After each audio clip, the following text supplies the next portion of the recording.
So we have this morning 8 brilliant minds gathered around this table, and myself as a moderator.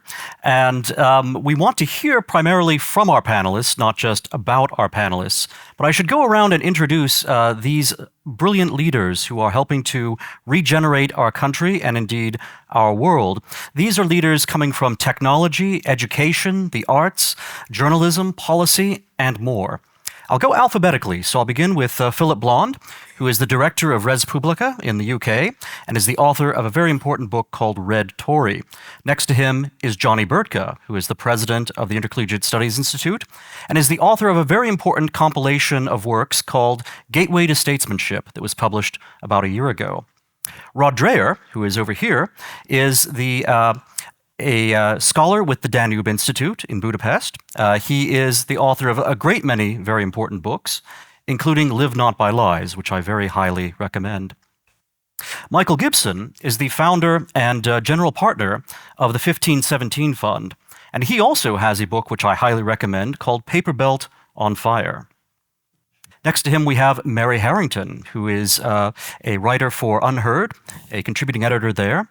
And she is the author of a very pugnacious and thought-provoking book called Feminism Against Progress, which, again, not only do I commend to you, but you can find that book and many of these others on sale here at ISI this afternoon. I myself am Dan McCarthy, the editor of Modern Age, ISI's quarterly publication, and also a vice president for publications at ISI. Right next to me is Nathan Pinkoski, who is a senior fellow at the Center for Renewing America. He has a forthcoming book called Actually Existing Post-Liberalism, so keep your eyes peeled for that. Kevin Roberts is the president of the Heritage Foundation and is the author of another book that I highly recommend to everyone, Dawn's Early Light. And last but far from least is Justin Shubow. He is the president of the National Civic Art Society, as well as the former chairman of the U.S. Commission on Fine Arts. So welcome, everyone. Before we begin our discussion of the prospects for a new golden age, I want to take just a moment to reflect on the tragedy of the past week or so. I want to talk a little bit about not only what, but also who was taken from us when an assassin ended the life of Charlie Kirk. This was not just a dark day for America, but this is an ongoing assault upon Charlie Kirk's ideas, the ideas of all of his friends and allies, the entire conservative movement, and indeed, much of what's most important about America. Now, Kevin Roberts has been doing particularly important work at this moment, coordinating conservatives in responding to this awful attack and making sure that we are not intimidated by it, we're not cowed, that we do not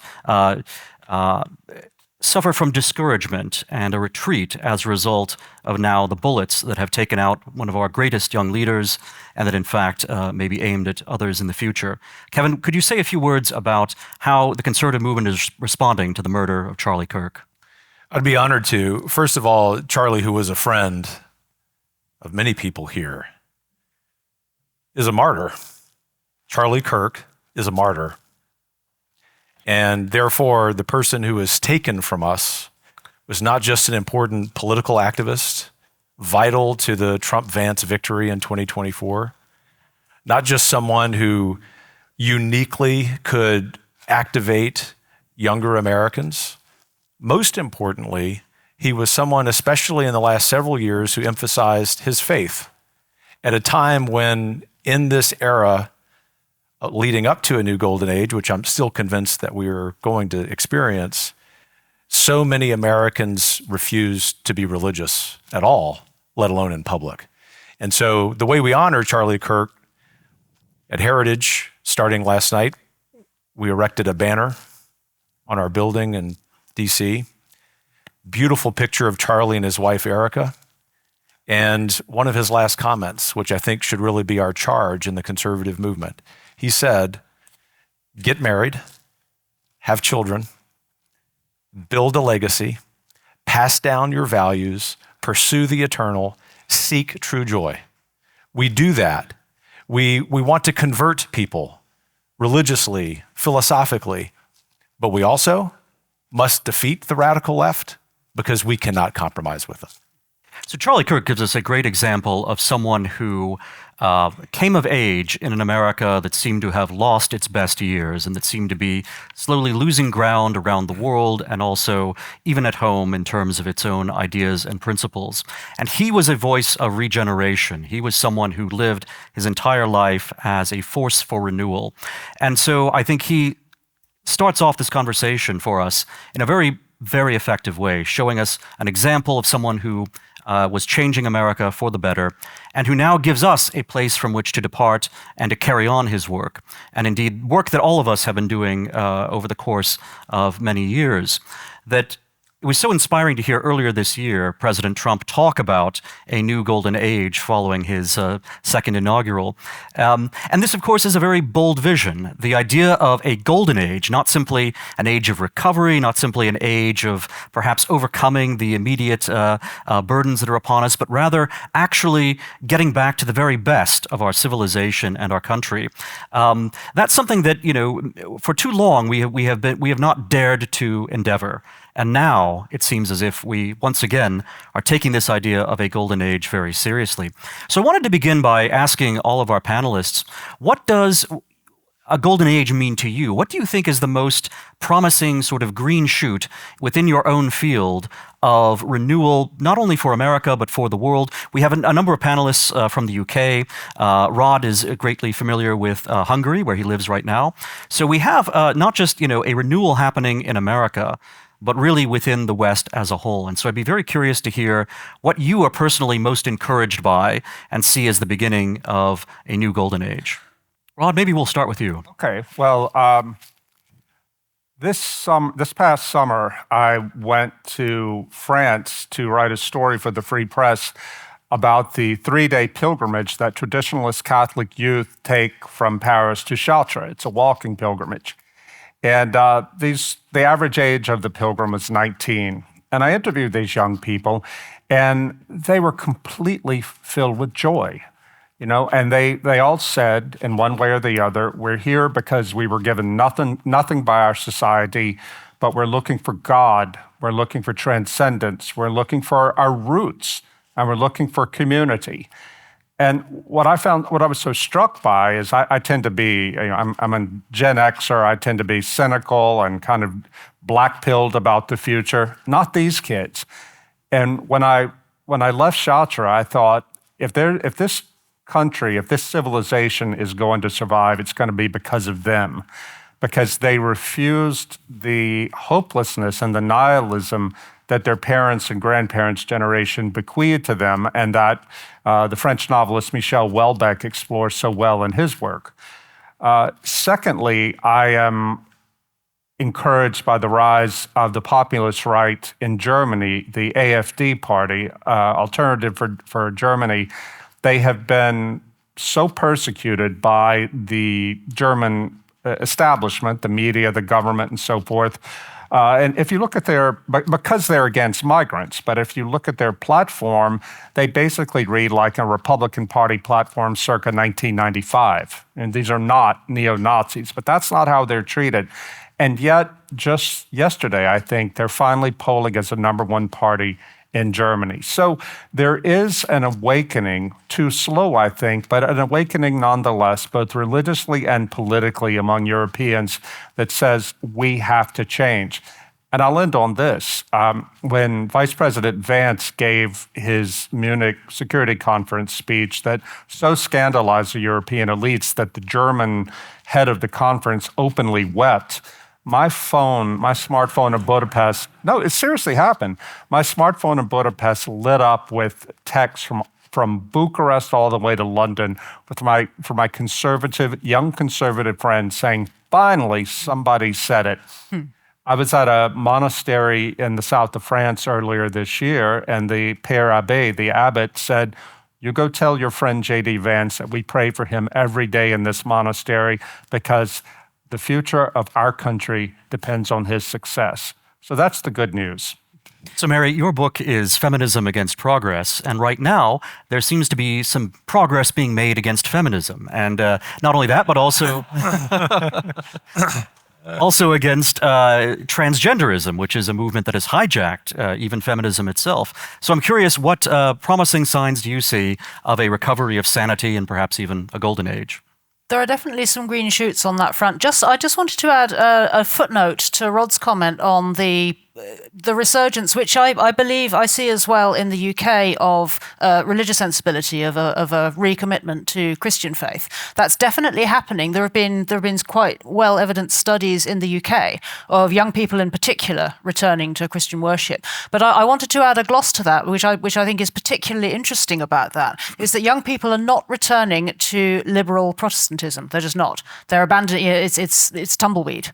In the woker churches, the more they're disappearing from it, and where they're going is either the charismatic, high energy HTB churches, or it's the more liturgically demanding ones, particularly the Greek Orthodox and the Roman Catholic.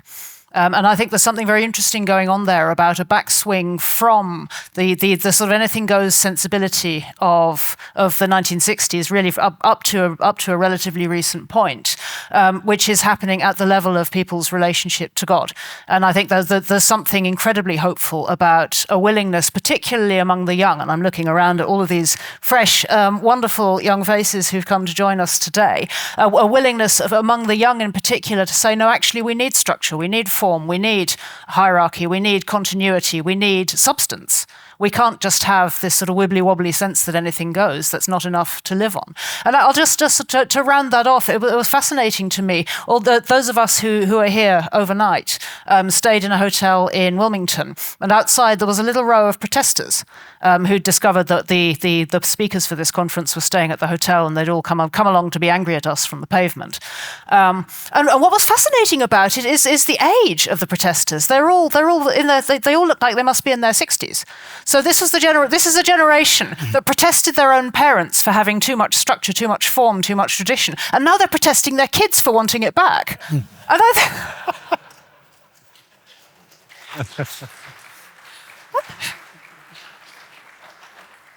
I think there's something incredibly hopeful for me about the fact that we seem to have gone past peak boomerism and be coming out into somewhere new, where actually it's possible to talk about the fact that some truths really are permanent. And some things really are permanent. You speak in your book about the permanent things very movingly. There's the significance of holding on to and cleaving to the permanent things. And I found it incredibly encouraging, really, just to see you all here, eager to engage with the permanent things. And actually, really to speak more to your question about transgenderism, I think one of the permanent things, which was really what I wanted to emphasize as gently as possible, what I wanted to come back to in the book, is the fact that humans come in two sexes, and this really is one of the permanent things. And what that means can vary from age to age, depending on your culture and your material circumstances. And this was also a point I wanted to get across, that actually what it means to be either a man or a woman has changed over time. And a charitable read of the feminist movement is as a wholehearted and legitimate response to how radically what it meant to be a man or a woman changed with the Industrial Revolution, and the particular challenges that those changes threw up for women when it came to making sense of caring obligations in relation to the wider economic environment. And all of feminism can be understood in those contexts as a genuine, a real just need to respond to some of those challenges. But that's mutated over time, particularly in the context of the digital and the biotech revolutions, into something which is profoundly anti-human, of which really, when I wrote the book, the transgender ideology was the vanguard. This idea that we can just use technology to dissolve everything about ourselves and just become anything we wanted, made of some kind of mysterious grey goo powered by pure will to power. That seems to be the ideal. It's not an ideal that appeals to me, I have to be honest. And I think it's not really an ideal that appeals to many people.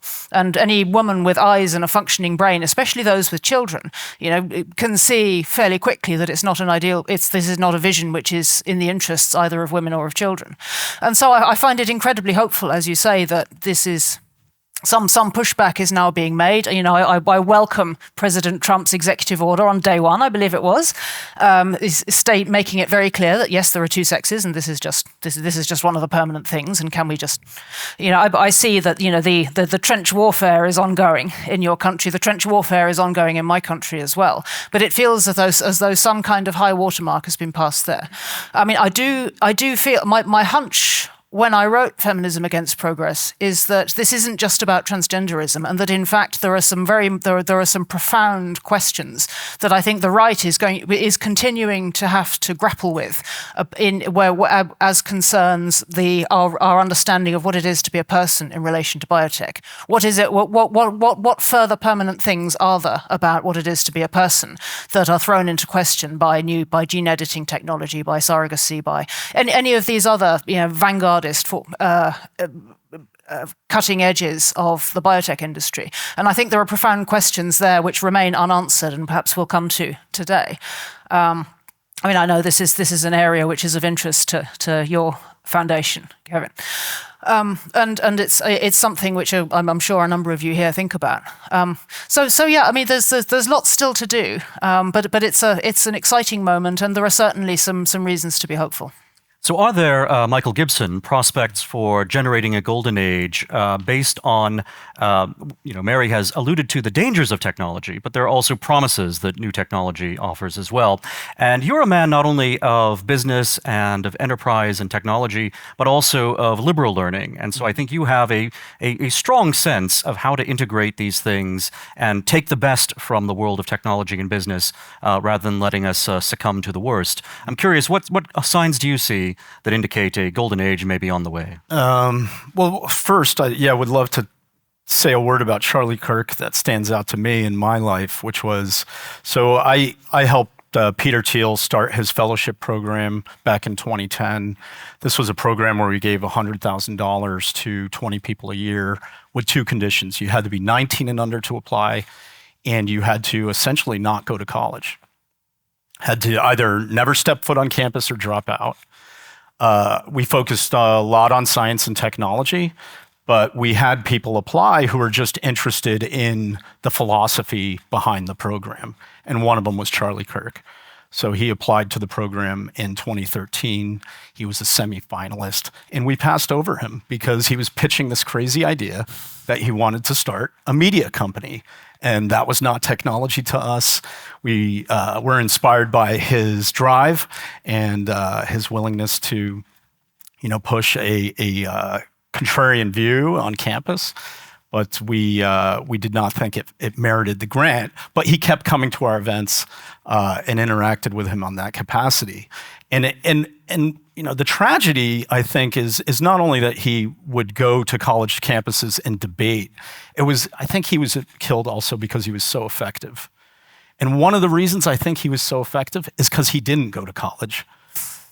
Like, it's remarkable how bad college students are at debate, at logic, at reason. And it is remarkable at how sharp he was. And I think in part it was because he taught himself outside of those institutions. So I think to me, it stands out like these institutions are failing. You know, his debates with people are just comical at times and sad how bad. I mean, there's one famous one where he's debating an English major, and this person has never read Dickens or Jane Austen or anything. So, you know, our schools speak to one of the great challenges to creating a golden age. And to me, that would be defined not just as health and wealth and general prosperity, but cultural achievements in science, in the arts, letters, philosophy, and what's clear is that our schools are not capable or are very bad at producing these things at this time. So with the Thiel Fellowship, now I've moved into investing. Yeah, we do work to try to fund, you know, exceptional people who are working on the frontiers. It would be great if we could move into the arts, but primarily we're in science and tech right now. So a golden age is an appropriate metaphor for an age of renewal, recovery, and indeed a kind of acme of civilization. But we can also speak of an Augustan age, or an age of marble. So the Emperor Augustus famously took Rome, which had been a city of wood, and turned it into a city of marble, a very impressive place as a capital of a global empire. America has always had a tradition of Republican art drawn from Republican Rome, although also partly from Imperial Rome as well. And our visual presence, our civic art, is very much part of our identity as Americans. And unfortunately, in recent decades, our civic art has been degraded. And this has reflected the degradation both of American citizenship and of American civilization. But Justin has been working very hard to reverse that. And not only to reverse it, but to make American civic art greater than ever. And so I'm interested to hear from you, Justin, about signs of a golden age, or an age perhaps of marble, an age of great building within the civic art. Sure. So, we talk about golden age. I mean, the most classic golden age is that of ancient Athens. And you have Pericles building the Parthenon on the Acropolis as a symbol of the city-state's greatness. And he talked about how we build monuments for which we will be forever remembered.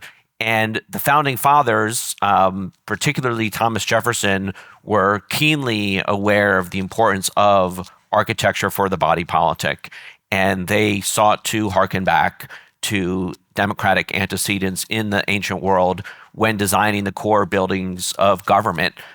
Jefferson said about the U.S. Capitol, which he had a direct hand in, it's the first temple dedicated to the sovereignty of the people, using Athenian tastes for a nation looking far beyond Athenian destinies.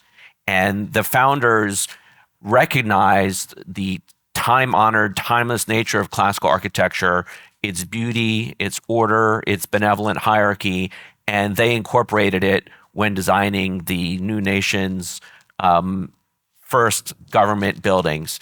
And they set a trend that lasted for nearly 150 years, really creating what Americans recognize as the architecture of democracy. I mean, when people think of the buildings that symbolize our values, it is the Capitol, it is the White House, it is the Supreme Court, the Jefferson and Lincoln Memorials. All these buildings are classical. And so they demonstrate the continuity of the regime.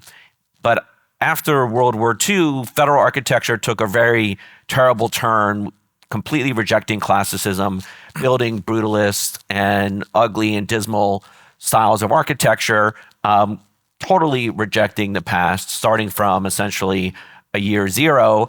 And that continued for decades and decades. And under the current building program within the government, no more than 10% of the buildings constructed have been classical or traditional.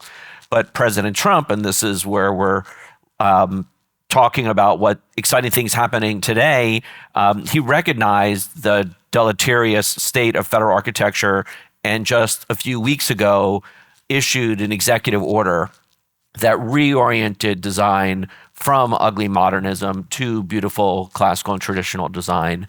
The executive order stated that we need to construct public buildings that are beautiful, ennobling, and demand the respect of the American people, because we all know the sorts of buildings that Americans take pride in, and it's not brutalist buildings. It's not the FBI building. It's not the Department of HUD. And yet we had been building things like the San Francisco Federal Building, which looks like some alien robot that's about to shoot laser beams at you.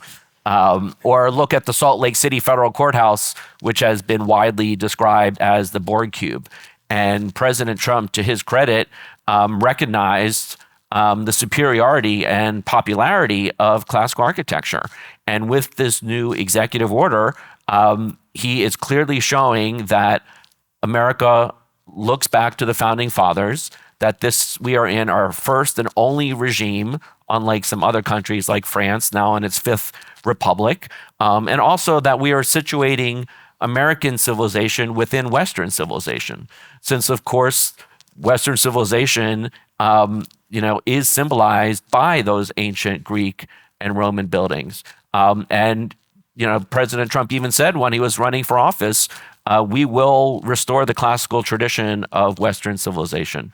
And so my hope is that by reorienting federal architecture, it will, foster civic virtue in the American people. So we take inspiration in our civic art from the great examples of the past, from Periclean Athens, from our own Republican traditions going back to the founding. We also, of course, are not only looking to the past, but also to the future.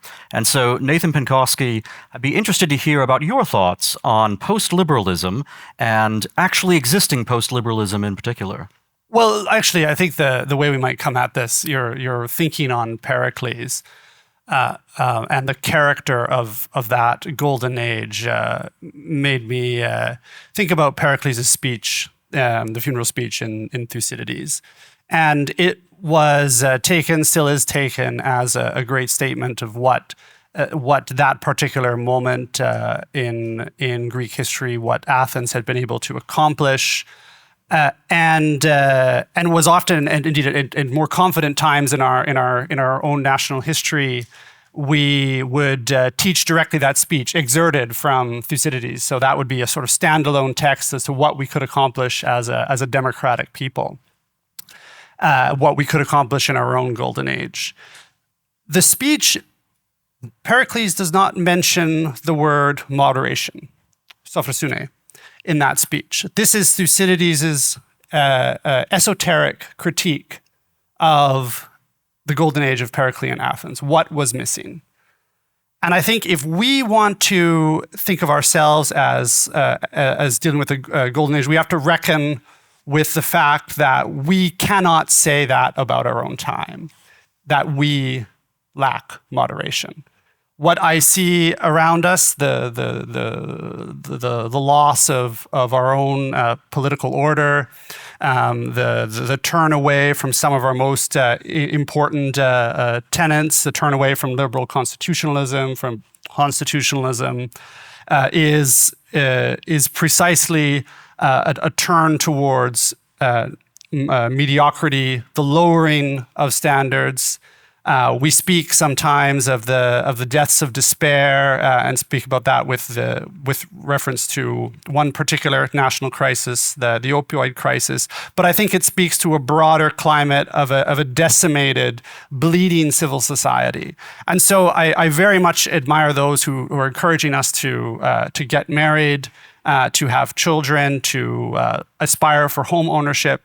What I see, though, there is this is a stop the bleeding mindset. It's not a golden age mindset. It's what is required to get us back, get us out of the atmosphere of national despair. But herein, I think, is an important point that puts us toward, I think, some of the optimism with which we began. I think golden ages are formed in a moment of struggle, in looking up against the abyss. What was the product of the Athenian Golden Age? It was the abyss of total destruction of Greece, invasion of that would have taken place if the Persians had occupied. It would have been a complete eradication of Greek culture, and it's that awareness, the sense that we can overcome despair overcome, which is the critical condition that I see as the light at the end of the tunnel. If you are here in this room, it is because you want to overcome.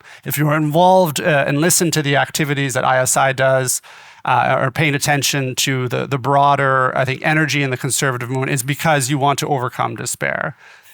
If you have a sense that what we need now is a greater awareness of responsibility, and I see that too with the I think the why, a message about why getting married is so important, is because people are ready to take on higher levels of responsibility than a prior time. People aren't satisfied with the accreditation of college, the sense that this is really what I'm just going for, is to get a degree. They're looking for areas where they can take risks, where they can acquire greater responsibility and perhaps lose sometimes, but perhaps gain. And what I think is necessary for us to grasp at the heights of the Golden Age is to see how low we've come. I want to be able to say in 5, 10 years, 20 years, I want to be able to say of our country, of our civilization, that the esoteric critique of Pericles' speech is correct, that we lack moderation. I can't say that yet, but I see the conditions for that developing now. So Phillip Blond has been far ahead of the curve in thinking about post-liberalism and thinking about the era to succeed this time of war and globalization that has been devastating for the working classes in Britain, in America, and elsewhere, and getting to a new sensibility in government, both in his own country, in Britain, but also in America and in the West. Red Tory is really a book that was, a decade at least ahead of its time.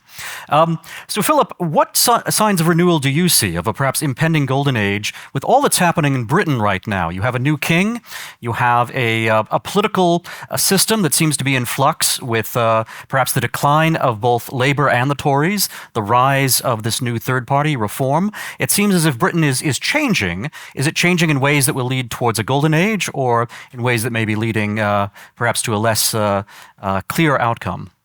Yeah, I'm probably more circumspect than colleagues. I think there is no necessity in history, and things can get worse. As well as getting better.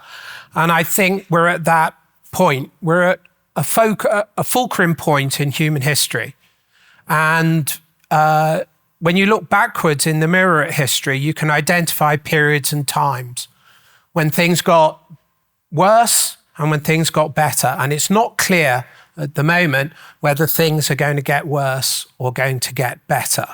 And I think we have to be quite clear-eyed about this. So if you forgive me, I think it's always wise to confront reality. Let me describe where I think we are. We're in the collapse of one form of universalism. We're in the midst of the collapse of liberal universalism, and that is to be welcomed and celebrated.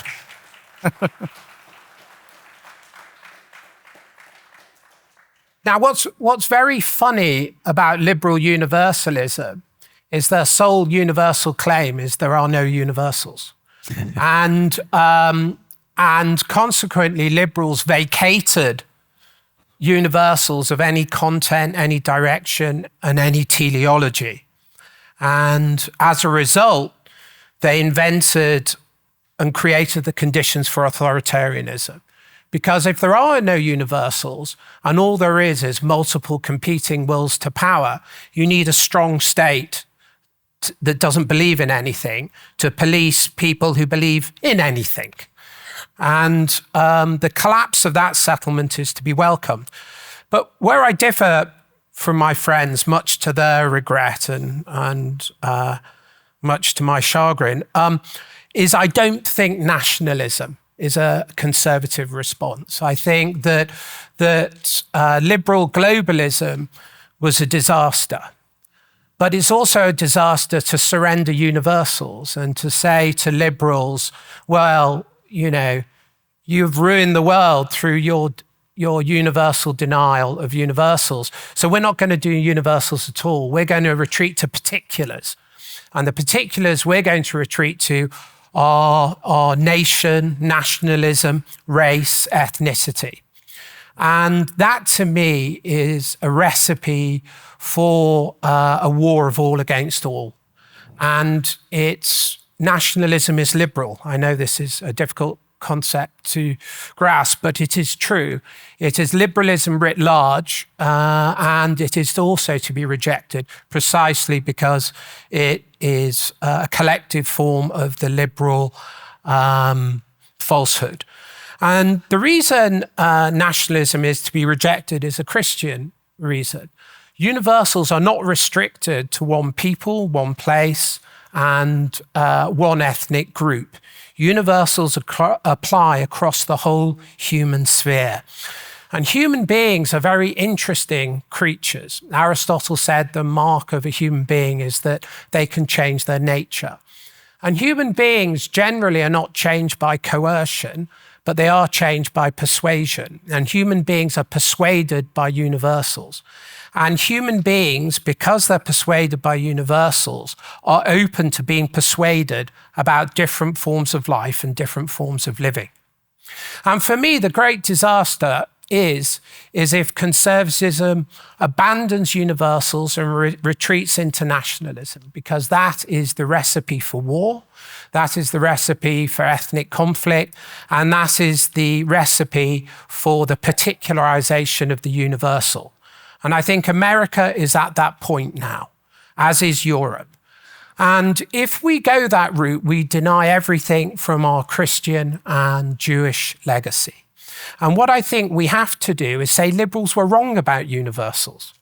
Universals are present in the world, in nature, in us, and we can discern them, we can learn from them, and we participate within them. And I think if we can recover the notion of universals, we can face what our real enemies are.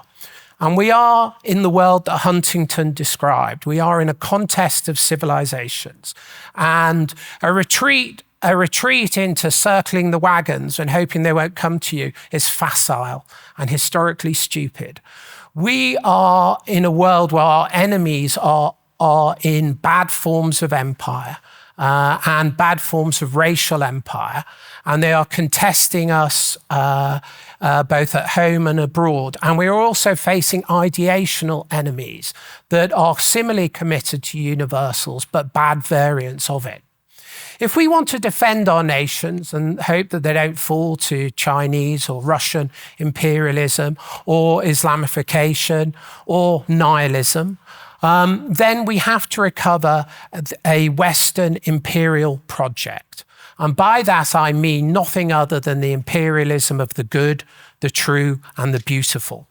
And the recovery of that leads to a compact between our peoples, not just Britain and America, which we have, but also the European Western tradition, which, by the way, is what is most open to persuading the rest of the world.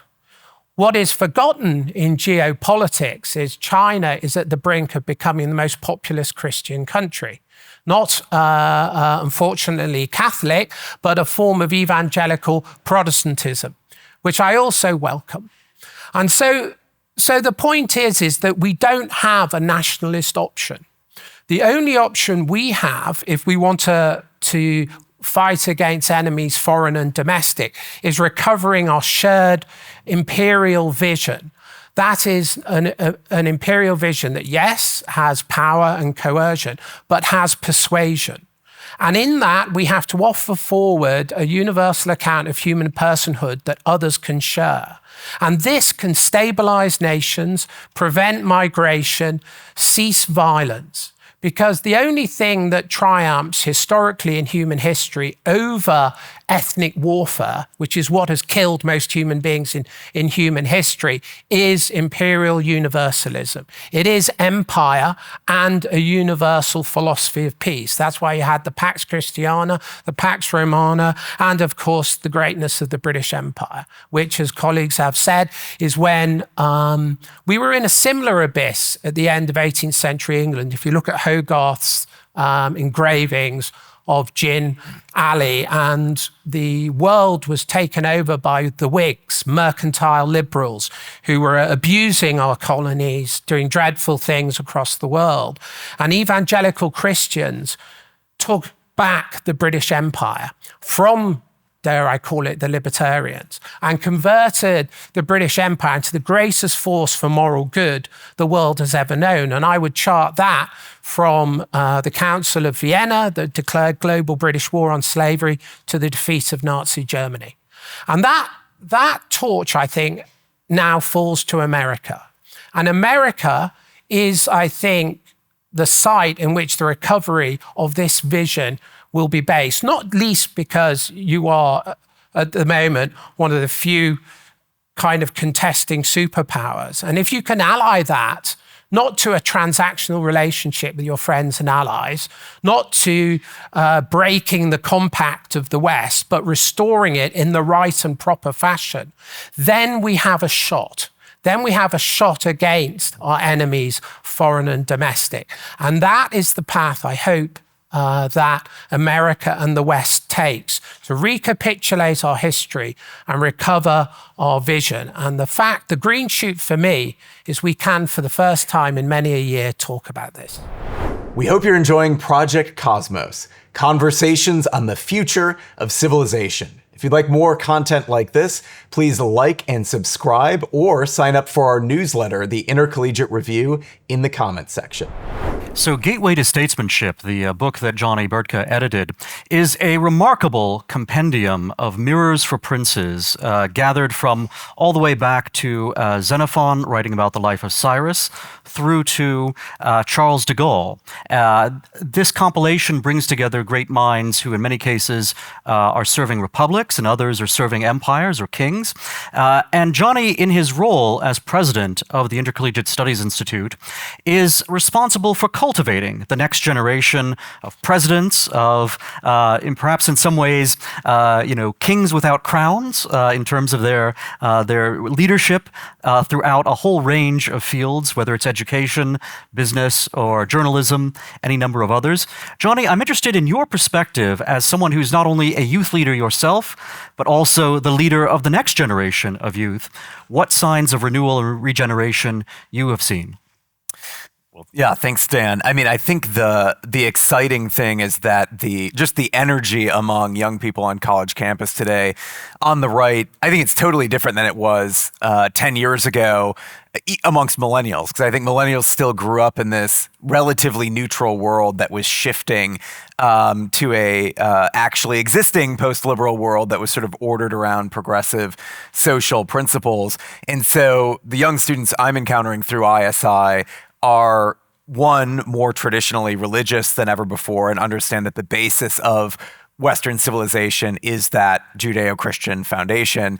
But two, I think they're also more open. They have a reverence and appreciation for the American nation and for the American founding, but also they are open to the whole of history. They're open to looking at, Pericles' Athens or Augustus's Rome or Justinian's Byzantine Empire, right? They're open to putting all these things on the table and saying, where can we draw inspiration? And so what I really see as this project of the mirror, sort of recovering the mirrors for princes, is this idea of how do we kind of restore individual greatness in kind of this mass democratic, technocratic age. And so, what we're doing at ISI is trying to identify, we are an institution that's 70 years old, but we are trying to identify individual leaders, and I think really do kind of three things. The first one is, if you look at history, like how do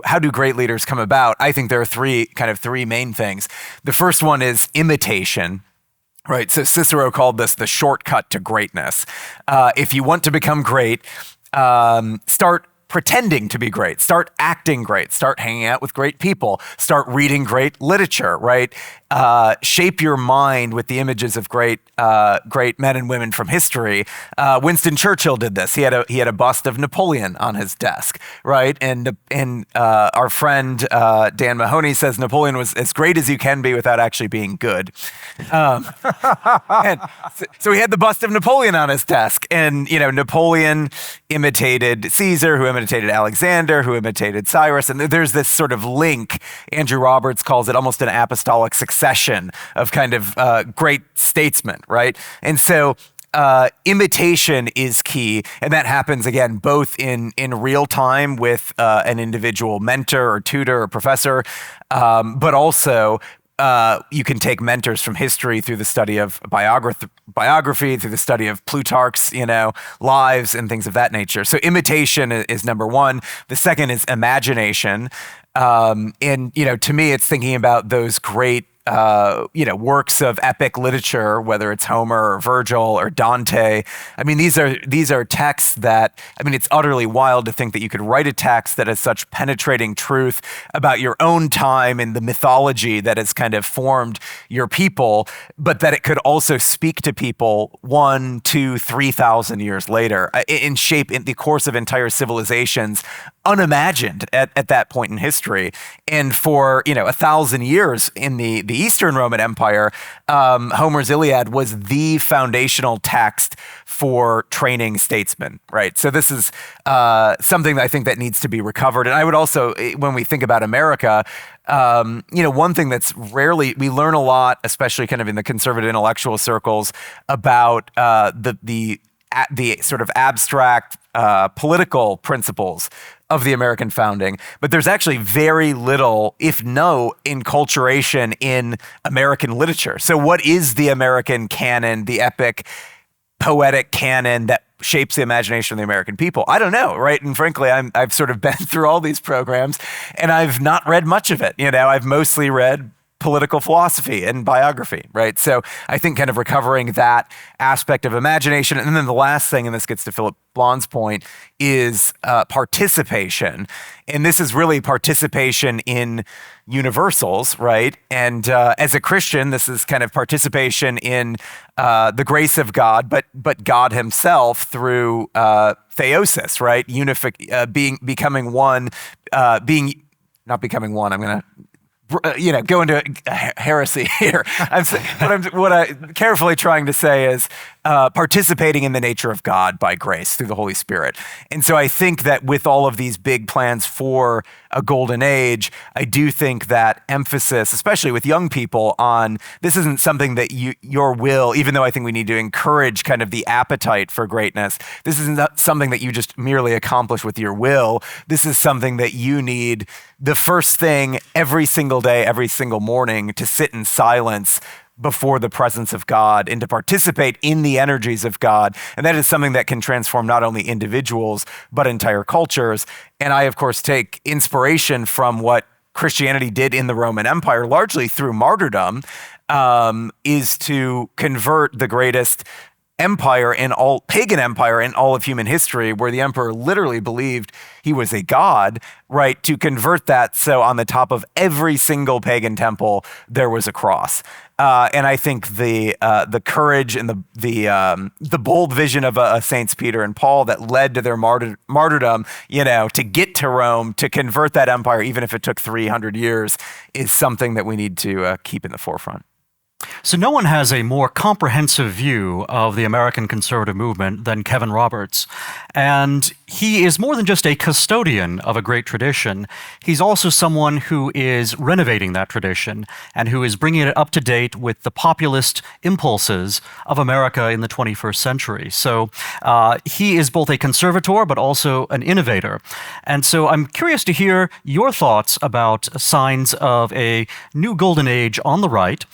But I also perhaps want to provoke a little bit because Excellent. Phillip Blond has brought up the idea of empire, the idea of universals. I know that you as a Christian are obviously no opponent of universals, but you're also someone who believes very strongly in the nation state.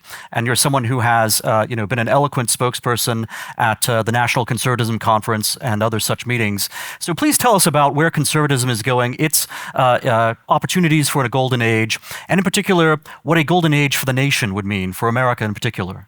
I appreciate the easy question. So your comment about my being a renovator of conservatism reminds me of my wife's quip, which is, Kevin, you're not really a do-it-yourselfer. You're an almost do-it-yourselfer, which means you never really complete the task. Good practical wisdom there for us as conservatives. Look, I'm loath to utter a difference of opinion with my new friend, Phillip Blond, but I'm going to. In ways that you predicted, but actually think that even though on the surface there's outright disagreement between Phillip's critique of the rebirth of nationalism and my position, our position at Heritage, and those of us affiliated with the national conservatism movement, I actually think taking a step back from that ostensible disagreement, there's some nuance on which we might disagree or might agree.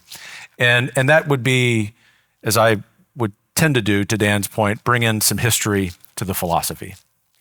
I think it may be the case in some countries around the world, particularly in the European context, that nationalism becomes a less than helpful tool or a less than helpful project. But I would submit, accounting for my belief in American exceptionalism, with all due respect to our British friends, because that could only happen as a result of the inheritance we have philosophically from your country, as you know, that you must have nationalism in the American context in order to succeed with the Western imperial project that you've proposed. That the absence of nationalism in the United States, properly ordered nationalism, properly ordered populism, properly ordered conservatism, has to exist if in fact you want the United States, and I agree with you fully, Philip, to lead this Western imperial project if the imperialism is not the neoconservative adventurism of the Bush years. You knew that I was going to work that in. So did all of you. Why is that a problem, though? Just to be, to steel man that argument, is that history shows, American history shows, that you lose the momentum, you lose the ability to sustain popular will for the national project itself if you get too far flung in anything for a couple of generations after the so-called end of history. And I am going to get to the golden age, but I just have to continue on the screed for a moment, McCarthy. You lose the ability to recruit into the armed forces. You lose the ability of the American people to support even just wars. And in the second phase of the end of history, as the federal government has enlarged, and that's a huge problem monetarily, fiscally, but it's a bigger problem in terms of self-governance, you get the American people, especially younger Americans, losing the will to support the project of America itself. And so this must be restrained. We must be very careful. So the imperial project has to be philosophical. It needs to be intellectual. It can be economic in a sense. I think that limited tariffs have a role in that, by the way. But all of that to say that I'm optimistic because we're having this conversation. I think it's really important. We couldn't have this conversation even in conservative circles in Washington, D.C. 10 years ago. This is not a small matter. Why am I hopeful to take a step back from Washington, D.C.? Because the American people have said twice in the last 3 presidential election cycles, and they probably said it a third time in 2022, that they've had enough and they want their country back. And yes, I understand it's just 51% of the electorate, but I travel the country for my job. The American people are with the Trump-Vance realignment. And if we can pair that with how we opened this conversation amid our sorrow about Charlie's assassination, the green shoots that I see is that church pews were already becoming fuller with young men. Young women were already there. And they're going to those traditions, and with all due respect to any faith present here, to the conservative liturgical traditions, because they're looking for belonging, they're looking for meaning. That's vital. And in the American context, because of our pluralism, but also because of, with the exception of the last generation, we've always been comfortable explicitly stating our faith in the public square. These are the important ways that we are revitalizing not just conservatism and nationalism, perhaps the West, perhaps the world, but it starts at home. The green shoots that I see is just the series of commentary by young thinkers of all stripes that we have to be focused on our interior life. You cannot have a revitalized conservatism without that, because you can't have a revitalized set of community without those people, and you can't have a revitalized nationalism without that revitalized localism. So I'm going to problematize some of the... Oh, I knew that you would. No, I very much liked your point about especially young men returning to the pews, returning to the faith. This is also something that Mary Harrington has brought up. Although on the flip side, there does seem to be this great political divide developing between the sexes, where women, especially young women, are moving to the left and young men are moving to the right. Before we get to that, however, I wanted to ask Rod Dreher, I know he's got a few other remarks to make as well, but I wanted to ask him in particular about his experiences in Hungary and how he sees Hungary as playing into not only a revival for a kind of golden age, perhaps within its own borders, but also what role it's playing in Europe, whether you see Hungary as one of these great green shoots that is happening in the world right now, or whether in fact it's more of a mixed condition than perhaps may be apparent from either admirers on the outside or those who want to condemn Hungary and say that it's become a totalitarian police state under Orban, as we hear from the lunatics on the left. Yeah, well, I can tell you one of the first things that we in Budapest hear when we get visitors from the UK or Western Europe, after day one, they're struck by the fact that it's safe for women to walk on the streets alone at night. That can't happen in London, that can't happen in Paris or in many other European cities. Well, why is that? It's because the Orban government has clamped down very hard on unrestricted migration. In fact, the Hungarian government has to pay a fine every single day of 1 million euros to the European Union because it refuses to follow EU policy on open borders. 1 million euros per day. But they see that as an investment in the future of their people. Now, I think that Hungary has been, in many ways, a good example to us because they are unashamedly nationalistic. Now, that couldn't be a bad thing, but the positive aspect of Hungarian nationalism is it has kept them Hungarian, whereas you see most other European countries under the pressure of mass migration are losing their national sensibility. But something Viktor Orban said, I think, is incredibly intelligent and wise. He talks about the limits of politics. He said people look to people like me, politicians, for meaning. That's wrong. He said, I can't give you meaning. I can give you things like laws or subsidies, that sort of thing. You need to look to the institutions whose job it is to give meaning: families, churches, synagogues, schools, arts organizations, and so forth. If they don't step into the space opened by politics and do what they're supposed to do, then any achievement we've accomplished through politics will fall apart.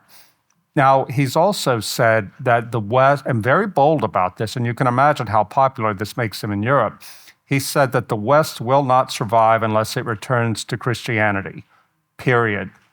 And he said in a speech this past summer, I heard at their annual gathering of the party faithful, he said that the only way that we pass Christianity down is from parents to children.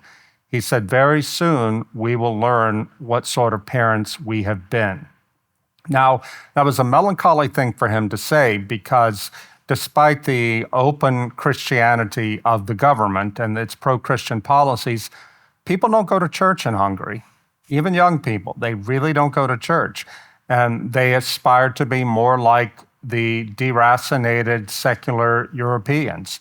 And Orban understands that this is all of the achievements that he and his Fidesz government have been able to do are going to vanish without a rebirth of the faith. And that's not something the government can order. Now, last point, Orban has won re-election easily for 4 times. That's unprecedented. But he's facing a really difficult re-election, in part, according to the polls, corruption.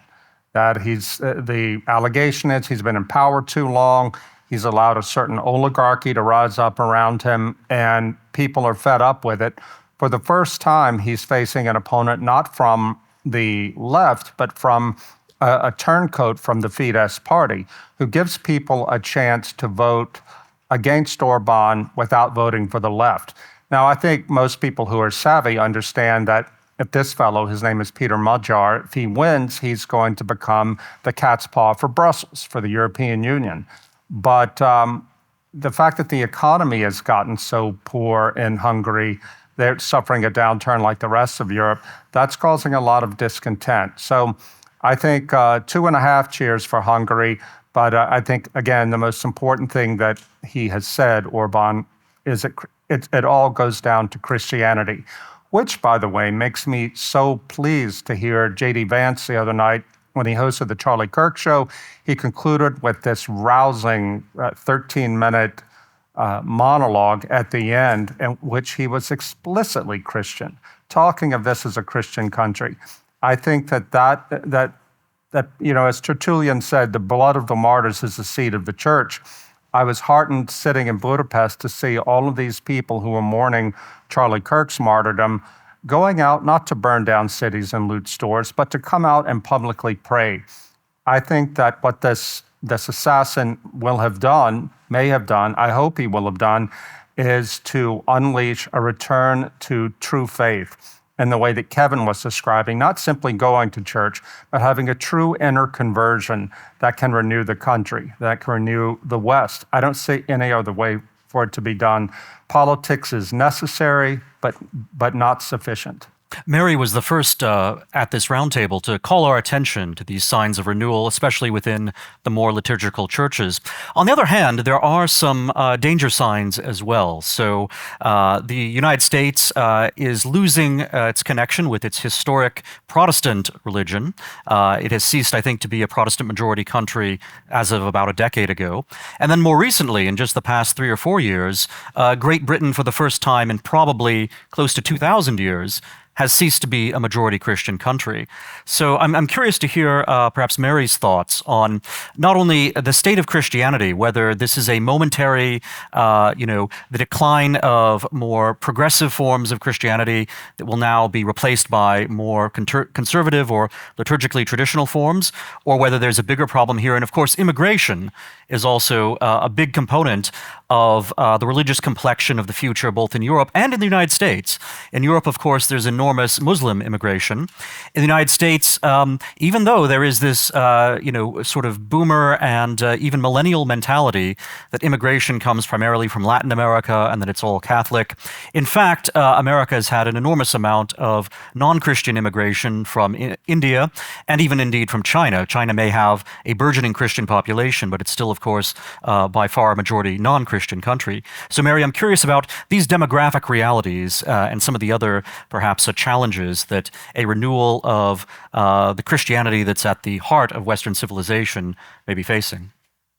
I can probably only speak confidently about my own country in this context. And I think it's important to underline that Anglicanism and American Protestantism are, for obvious historical reasons, very different. In a sense, Anglicanism is what was left behind when the really radical Protestants exited stage left for all this.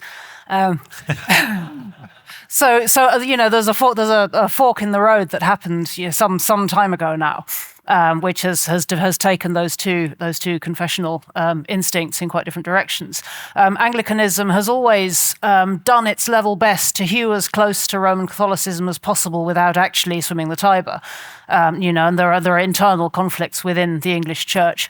My gut feel, and I'll probably get in trouble back home for saying this, is that overall experiment, which has been hugely consequential constitutionally for Britain during our golden age, which I think we can all agree is probably now over, or the torch has been handed on. I think Philip put it very graciously.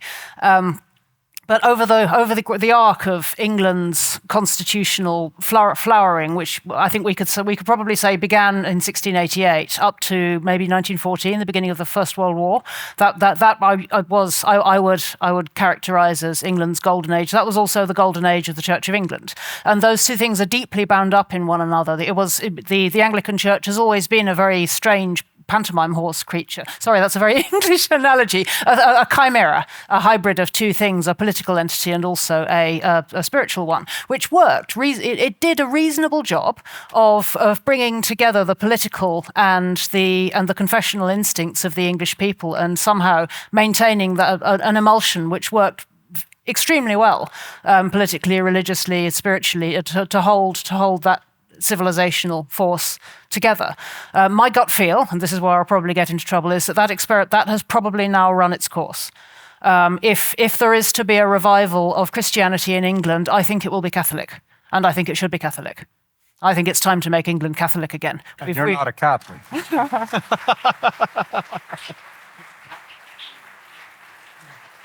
I'm not a Roman Catholic. Yeah, no, say that again. It's important people understand you're not a Roman Catholic. I am not a Roman Catholic.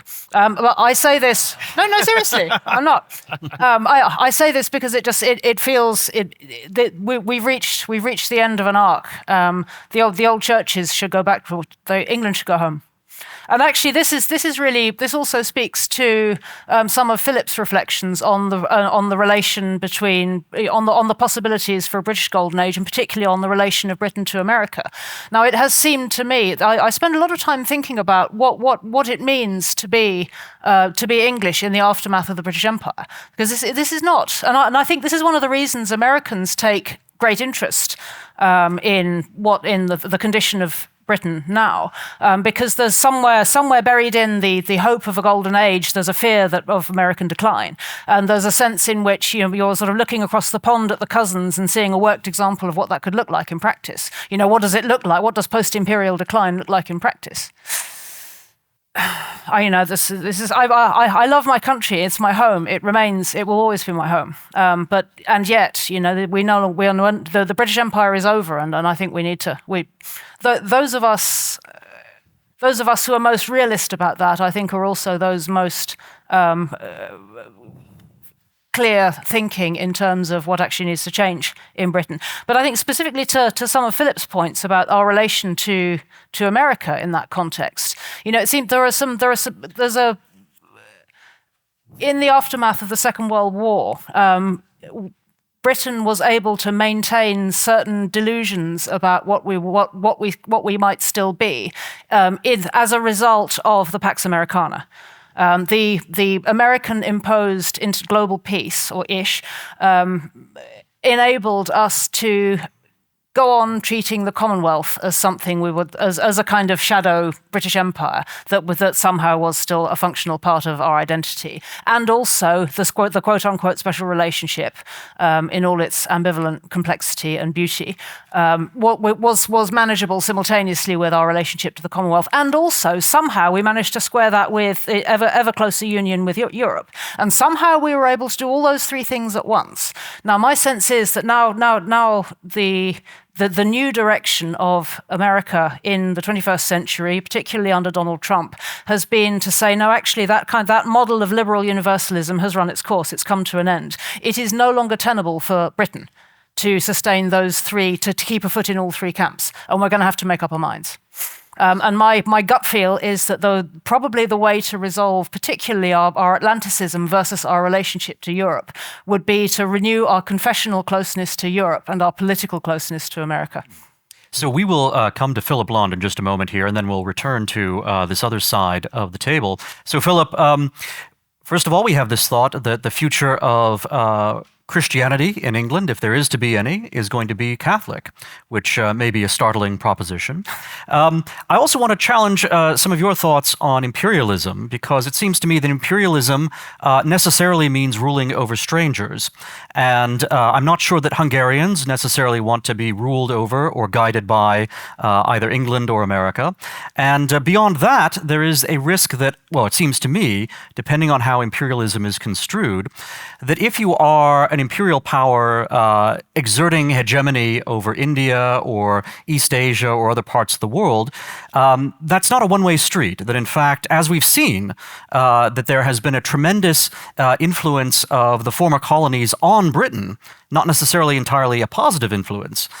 Similarly, if you are to revive some kind of imperialism in the 21st century, if that empire consists primarily of non-Europeans, primarily of non-Christians, then even if it starts out as a hierarchical empire, it will inevitably take on the characteristic of the masses. Okay, let's begin historically. All nations are the product of imperial empires. Empires precede nations. Empires secure the permanence of nations. In the beginning, there weren't nations. There were kith and kin tribes. After kith and kin tribes, there were city-states that were necessarily imperial, that were expanding and contracting. There never was, in the history of human beings until the modern age, the notion of a nation that wasn't imperial because it had to be imperial to defend itself from others.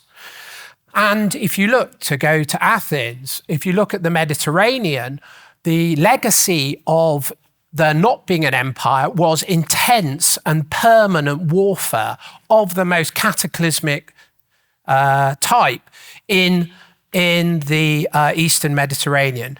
If you look at this number of city-states that were utterly destroyed, we have archaeological evidence about 36. So the idea kind of that seems current is nations were first, sui generis. This is ahistorically not the case. I think that if America retreats, it doesn't leave a nice vacuum. China advances. America can retreat and it will give land, power, and hegemony to its enemies. China is thrilled, absolutely thrilled at the nationalist turn in America. Why? Because China now knows that all of the American allies know America can't be relied upon. China now knows that America is transactional, and it's not at all clear that America will uphold any of its defense agreements.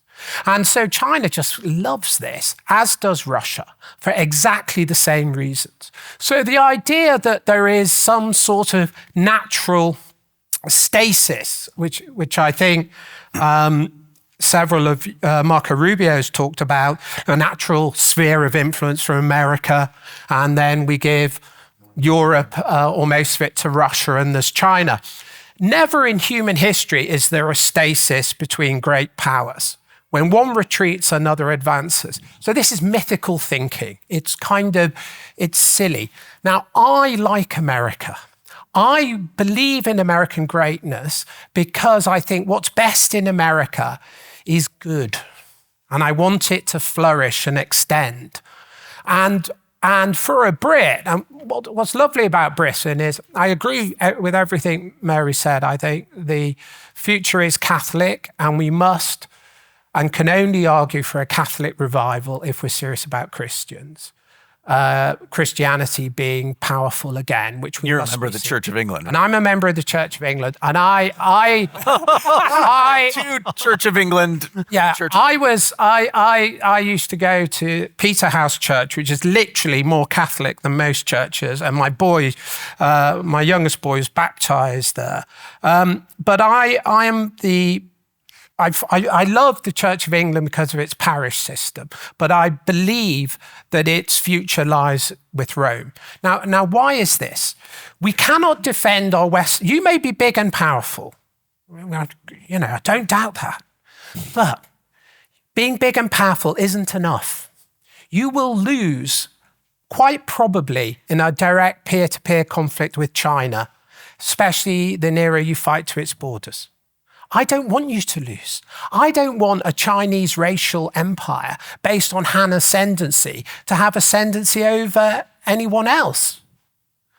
So American power is amplified through its allies. An America that can count on Europe and count on its Southeast Asian allies is infinitely more powerful than an America that retreats. Philip, can I just jump in quickly?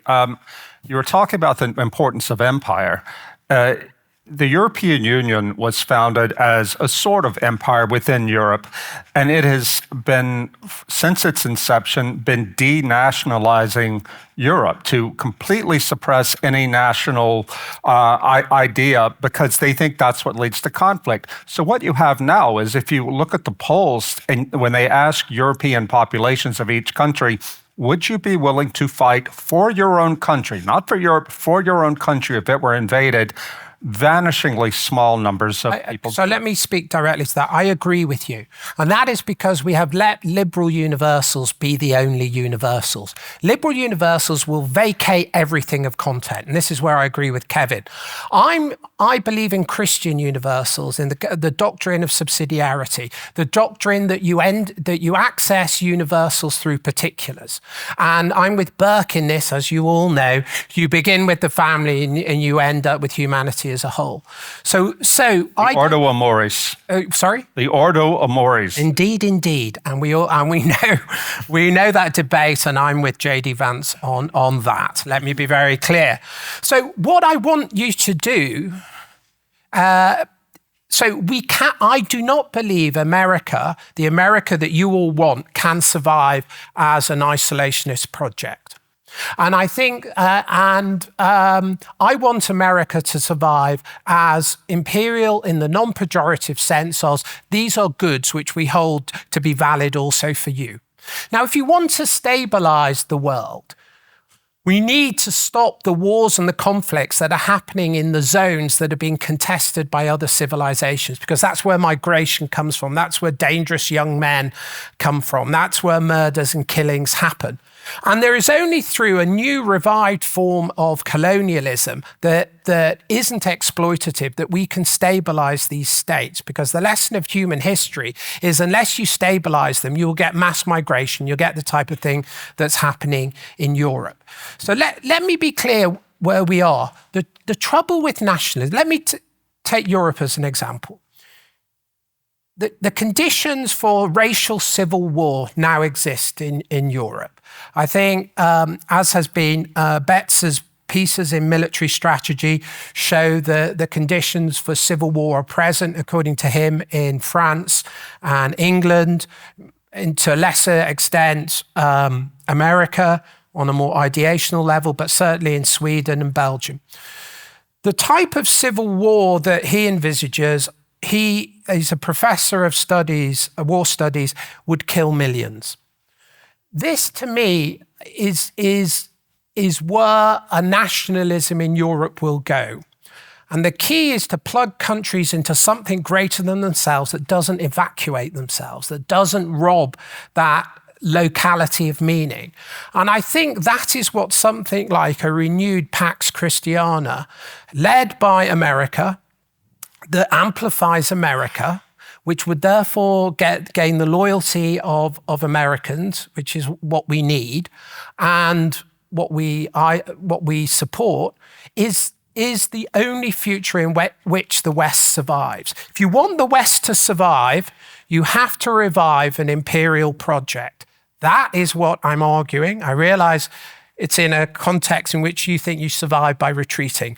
You won't, and neither will we. But these are false dichotomies. It's really, I think, an intellectual error that we should walk away from to contrast empire with isolationism. Even notoriously isolationist Pat Buchanan was very defensive of Croatia during the breakup of Yugoslavia in the 1990s.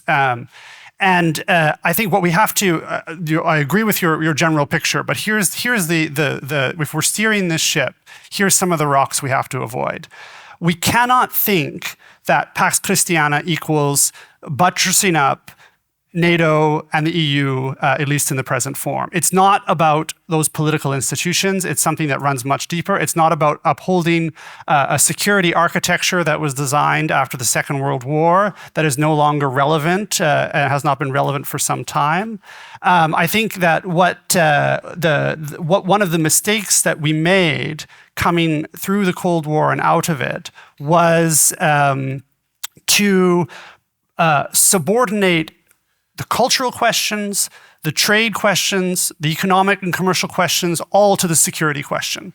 Yes, there were good reasons for that in the late 1940s and into the 50s.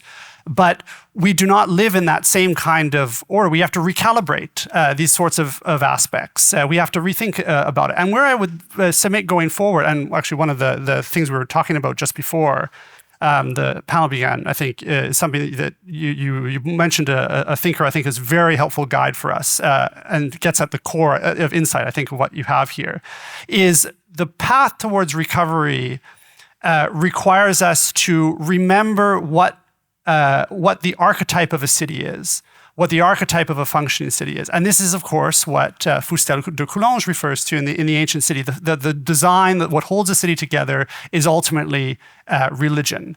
And it also is in Huntington's argument, this is what the core of a civilization is. It's ultimately a religious matter. We talk about culture, and we should talk about culture, but we shouldn't forget that the core of it is ultimately a matter of religion. The problem that we've had for a very long time, the actually existing dystopic post-liberalism and not the aspirational kind, is that what we've allowed to redefine the character of Western civilization, partly because we've been obsessed by security questions and obsessed by keeping institutions in the form that they were designed in 1945, keeping them alive without looking at how they changed, is we've let the actual religion of our civilization become progressivism.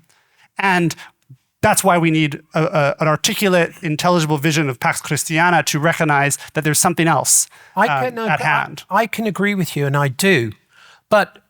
And I like President Trump going to NATO and said, don't spend 2%, spend 5%, because you know what? He's right.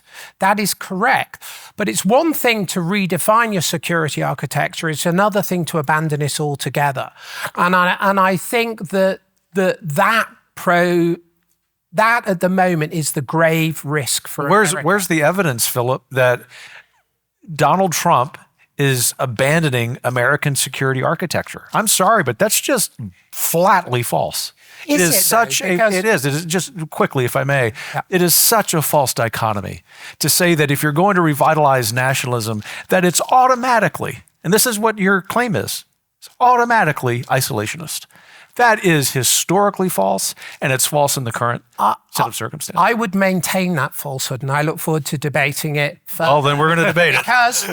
Because it isn't false. Why don't you ask the Iranians?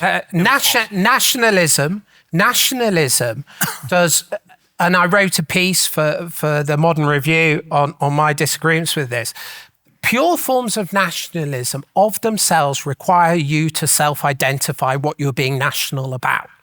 Now, you're helped that you're a republic, so you don't have to have a blood and soil account of what your nation is about. But unless you can link that nationalism with universals that extend beyond that nation, you are trapped in a particularism that is of philosophical necessity self-serving. And all of the accounts that we have of what that nationalism will be when it's writ large is transactional. And your alliances are transient and self-interested. And you cannot build an alliance, let me use it like that can compete with the civilizational threats we face out of nationalism. Now, I'm not opposed to national renewal. I'm not opposed to any of the measures you argue for. I even have argued publicly that Trump's tariffs will work, for example, in terms of reshoring. But I am opposed to the philosophical implications of nationalism. And I think if you follow that agenda, you can certainly follow it as the most powerful nation, but you're already not the most powerful nation.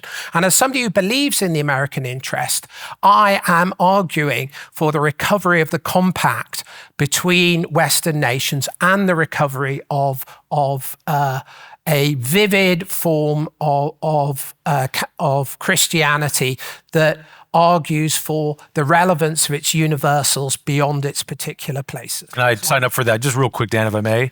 What is a better example of what you have just laid out than Donald Trump, nationalist, through force of will against all of the elites in Washington and Brussels saying he couldn't do it, demanding that every NATO country pony up to 5% of their GDP on defense spending. That comes out of the nationalism that Trump personifies. I think in part you're right, but in part I think it comes from an incipient vision that I'm describing. Very few thinking American nationalists, such as yourself, actually, I think, subscribe to the inner logic of nationalism. You all, I think, know that American greatness doesn't come from retreat, nor does it come from coercion, nor does it come from transaction. It comes from a vision that others want to adopt. All the great empires that secure peace and advance true objective values have something that persuades others. Even the barbarians who invaded Rome wanted to be Roman. And that is the legacy that we have to recreate here. Why was Britain great? Because it wasn't a purely coercive, exploitative relationship. Why was Belgium awful? Because it was. You know, it was. We agree. It was hellish, but the British transferred institutions Bit of a propaganda across the world, and America. What I would like to see is an America that seeks to revive the distinct cultures that liberalism has vacated. If I may, yes, I just want to. I don't know. I'm either going to pour oil on troubled waters, or I'm going to try and find a point of convergence between the two of you. It seems to. I mean, I hear your concerns about the parallel genesis of nation states with liberal modernity. That seems historically true, although it's a complex picture of what that emergence really, what drives that emergence. It has also seemed to me that that liberal nation-state order came to an end with the cataclysm of the two world wars, and the aftermath has been held in stasis, as I said, by the post-war Pax Americana, which is now, for complex geopolitical reasons, in a process of readjustment. I agree. I think it's true what you say. This is not a disappearance or an abolition or a retrenchment, but it does seem to be a period of readjustment in terms of who is expected to spend what and what really those relations are. It has long seemed to me a likely second-order consequence of that readjustment that some of the strong national sensibilities in Europe, which have been suppressed over the post-war period of Pax Americana, may, as a consequence of that, have more space to reassert themselves. And it's not clear what the consequences in the medium term of that are likely to be. To me, I think this is overall, I see this as a positive development, because to me, one of the critical drivers of Europe's current woes really is the sense in which we've been obliged, for geopolitical reasons, to play down what makes each of those cultures itself. Just to round off that thought, and to bring it back to the context of an American golden age, one of the themes which I've heard around this table and really very strongly present in the work of ISI in general is a deep commitment among a lot of among all the Americans present here, I think, to grounding and understanding of Western civilization, by which I think really what we mean is American civilization, or a version of the West in which America stands paramount. And a deep desire to ground that in the long history of Europe, and to acknowledge and to bring the best of the best that's been thought and said and done in that long arc of the development of European civilizations, all the way from Greece, through European Christendom and the British Empire up to the present day, and that torch now I think indisputably residing in Washington. Rod. Yeah, Nathan, no, there was just one more point I wanted to make. For God's sake, woman. Rod, please bear with me. I'm trying to mansplain something here. Bear with me. Carry on. Bear with me. Two more sentences. The final point I wanted to make is that a loosening of the strictures on Europe, such that Europe's civilizations and peoples are able to be themselves again, would nourish that spirit of rootedness in Europe, which I think brings something deeply valuable and important to the American project. And so from that perspective, I welcome both the loosening of constraint on nationalisms, also and also the geopolitical shifts that are underway, even though I think some of those geopolitical shifts will have challenging consequences for Europe. Are you done now? I am done now. Thank you. Okay, now you can talk, Rod. Thank you. Let me spread my... Now you can No, I'm actually going to jump off something you said and Nathan said. Nathan, you said that the religion of the West has become progressivism. Around the table, we've been talking, some of us have welcomed, maybe most of us have welcomed a return to religion, green shoots of a return to Christianity. And our English friends have talked about how they, even though they're not Catholic, want England to return to the Catholic Church. Now, I'm not Catholic either, I'm Orthodox, but I recognize Catholicism as the operating software of the West. And I count myself as an ally for Catholic revival. That said, I think it's just dreaming to think that all we have to do is get back to Catholicism and everything will be hunky-dory, because the religion of the Catholic elites, the hierarchical elites, at least in Europe, has been progressivism. I mentioned the pilgrimage to Chartres that really impressed me. Those 19,000 young people are all traditionalists, Latin Mass traditionalists. They are not supported by the bishops of France, and they certainly weren't supported by the previous pope. What I think is so fascinating is that we are seeing a spiritually corrupt elite displaced by populism in a good sense, Catholic populism, by especially young people, but not only young people, realizing, hey, why have we been denied the fullness of our Catholic heritage? Why can't we go back to it and claim it on our own? There's a reason why in U.S. seminaries, the New York Times wrote this, so you know it must be true, wrote that there is not a single liberal seminarian today. They're all conservatives because liberalism, liberal Catholicism had no children. Now, it's going to take a long time, and I don't think this new pope who's indicates his first trip abroad will be to Lampedusa to reaffirm his predecessor's commitment to mass migration to Europe. I don't think we're going to get it to this new pope, but eventually there will be a generation of Catholic elites, hierarchical elites that come from this populist revival, especially among young people of that generation, and the populism today will produce a better elite. It's going to take a long time, but I think that's what's going to happen. But right now, the Catholic Church in Europe is flat on its back. Well, one moment. I think Johnny had a point he wanted to raise. Just wanted to jump, circling back to Philip's point about whether we're seeing actual kind of retrenchment or retreat, and that retreat is incompatible with universals or empire.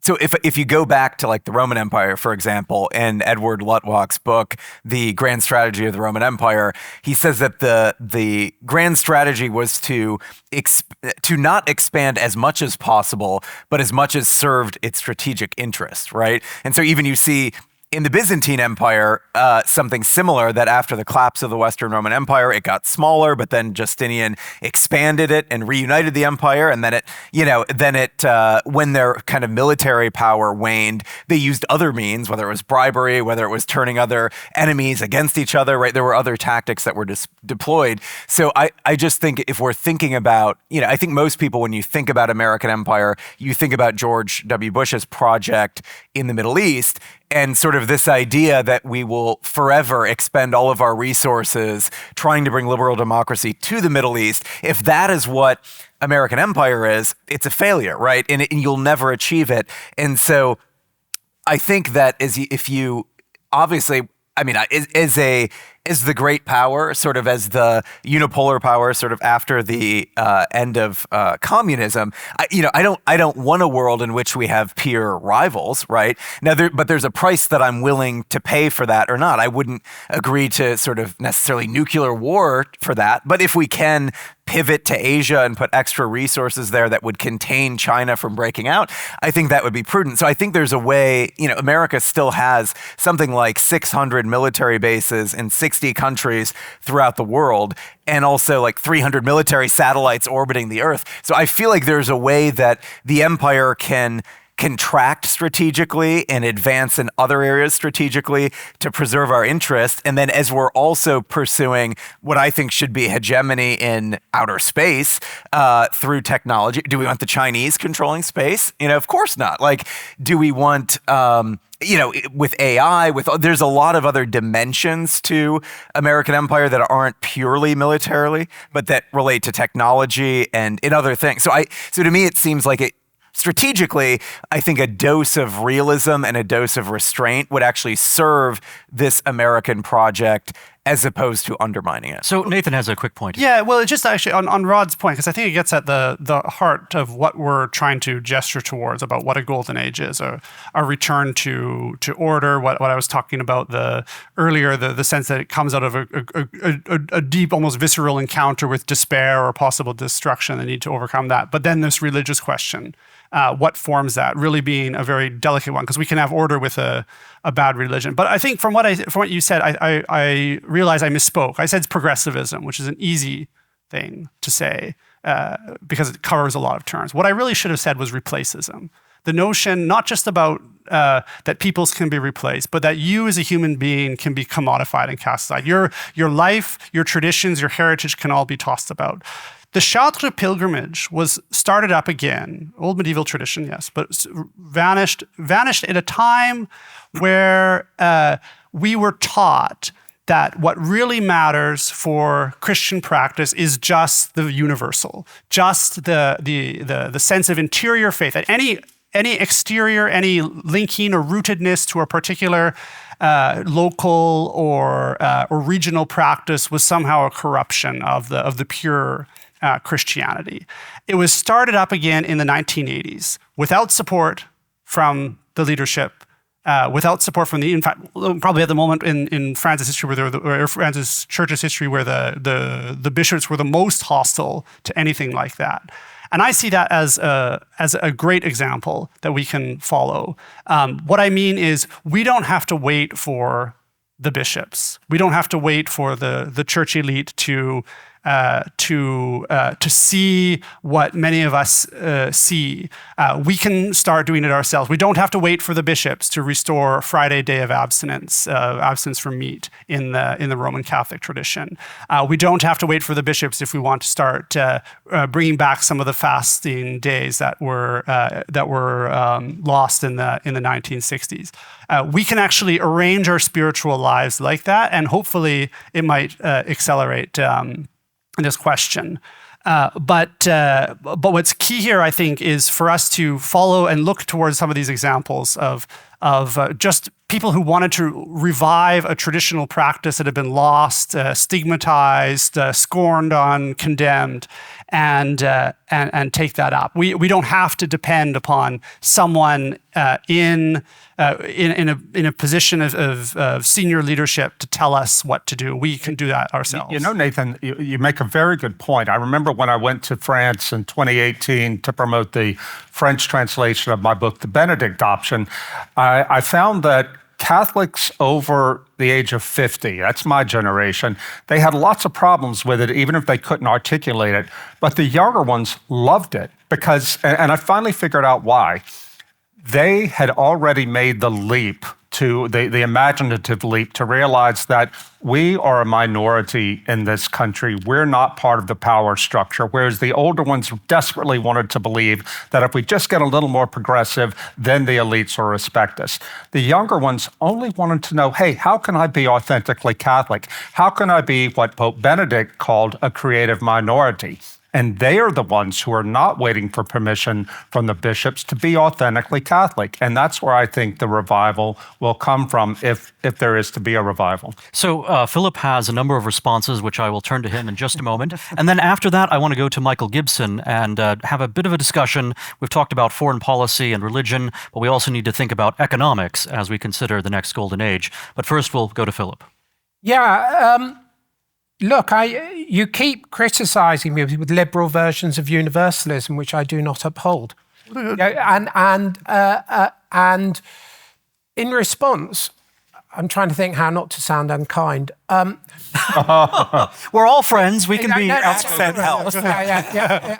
You all seem to be arguing for a twee form of localism. We will just be local here, and nobody will bother us in the Shire. You'll be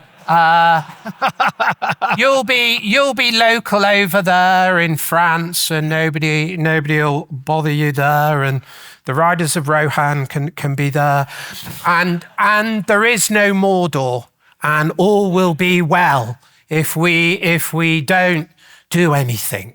I mean, I think this is, what's the technical word? Silly. Because Who in particular is arguing for this? Yeah, no, I haven't heard that. I don't recognise my own arguments. No, I wasn't directing it at you. You are. Oh, that only leaves one of us. I was directing it at the position that universalism should just be wholly concerned with building up the local. And I don't think that is a sustainable intellectual position. What I want us to recover is a message to those who are outside of our borders. I want us to secure our borders. I want us to secure our culture. I don't want liberal universalism vacating it, but I do want the flourishing of all in their distinctiveness. And that has to create a unique philosophical and constitutional offer. And part of that is defending other countries against very malign, very serious, and genuine threat. And that, I think, is something we just can't ignore, because that is the world we're in. Now, we're also in not just a state-organized military threat, we're in ideational threat, and we're in ideational threat from hegemonic projects that are foreign to our value system. Islam, in its radical form being won. And we have no defense against that.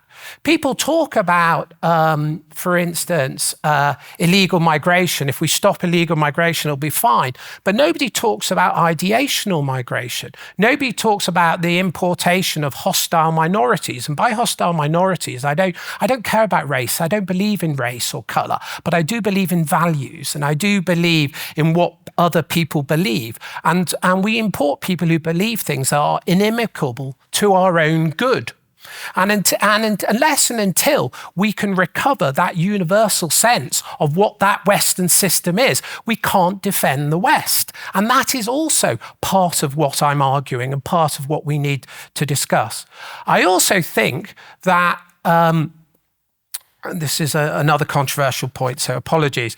But I also think that democracy is probably not going to be the future of many Western states. I think we are going to be in a post-democratic regime because the form of democracy that we have is polarizing people. Democracy works where you have a unified people and a people that have a thick notion of who they are.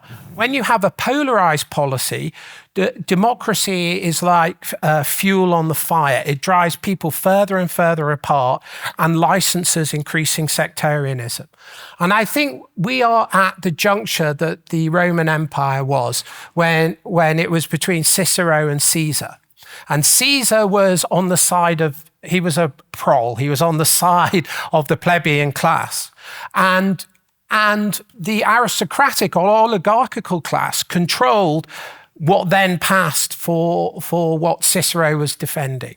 We're at a similar juncture now, and people will vote for populist parties who won't uphold democracy in our current understanding. And that means they won't uphold the value systems that come from that. Now, that could get very, very dangerous indeed, as Mary has also intimated. They will vote for not upholding democracy? Yeah, they will. The people will vote. I think we're going to... It seems like if they're winning the vote, they would like to keep democracy. No. Well, Hitler's a very good example from the 19th. I hope we're not going there. I think we are in certain places. We are going to enter an age of popular authoritarianism, where people will elect political leaders who will, in a certain sense, reform what democracy means to carry out the wishes. Now, without a Christian value set, that is a very dangerous paradigm where we are, where we could see the type of nationalism that Europe has experienced before, with enormous human cost,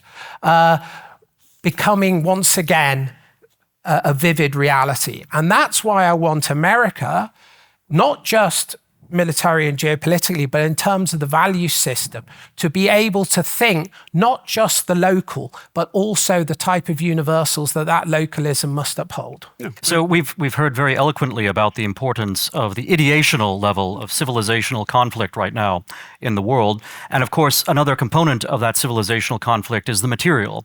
And that both in terms of our foreign policy and our competition with other states, whether it's in direct military terms or whether it's simply as a matter of prestige, the economy is extremely important, as it is indeed for the stability of our own order at home. So I'm curious to hear from Michael Gibson about the outlook on the economy of the United States and perhaps of the wider Western world, whether it seems as if entrepreneurs and businessmen are confident about the direction of our country, whether they see a sort of watershed or a choice before us as to which direction we will go.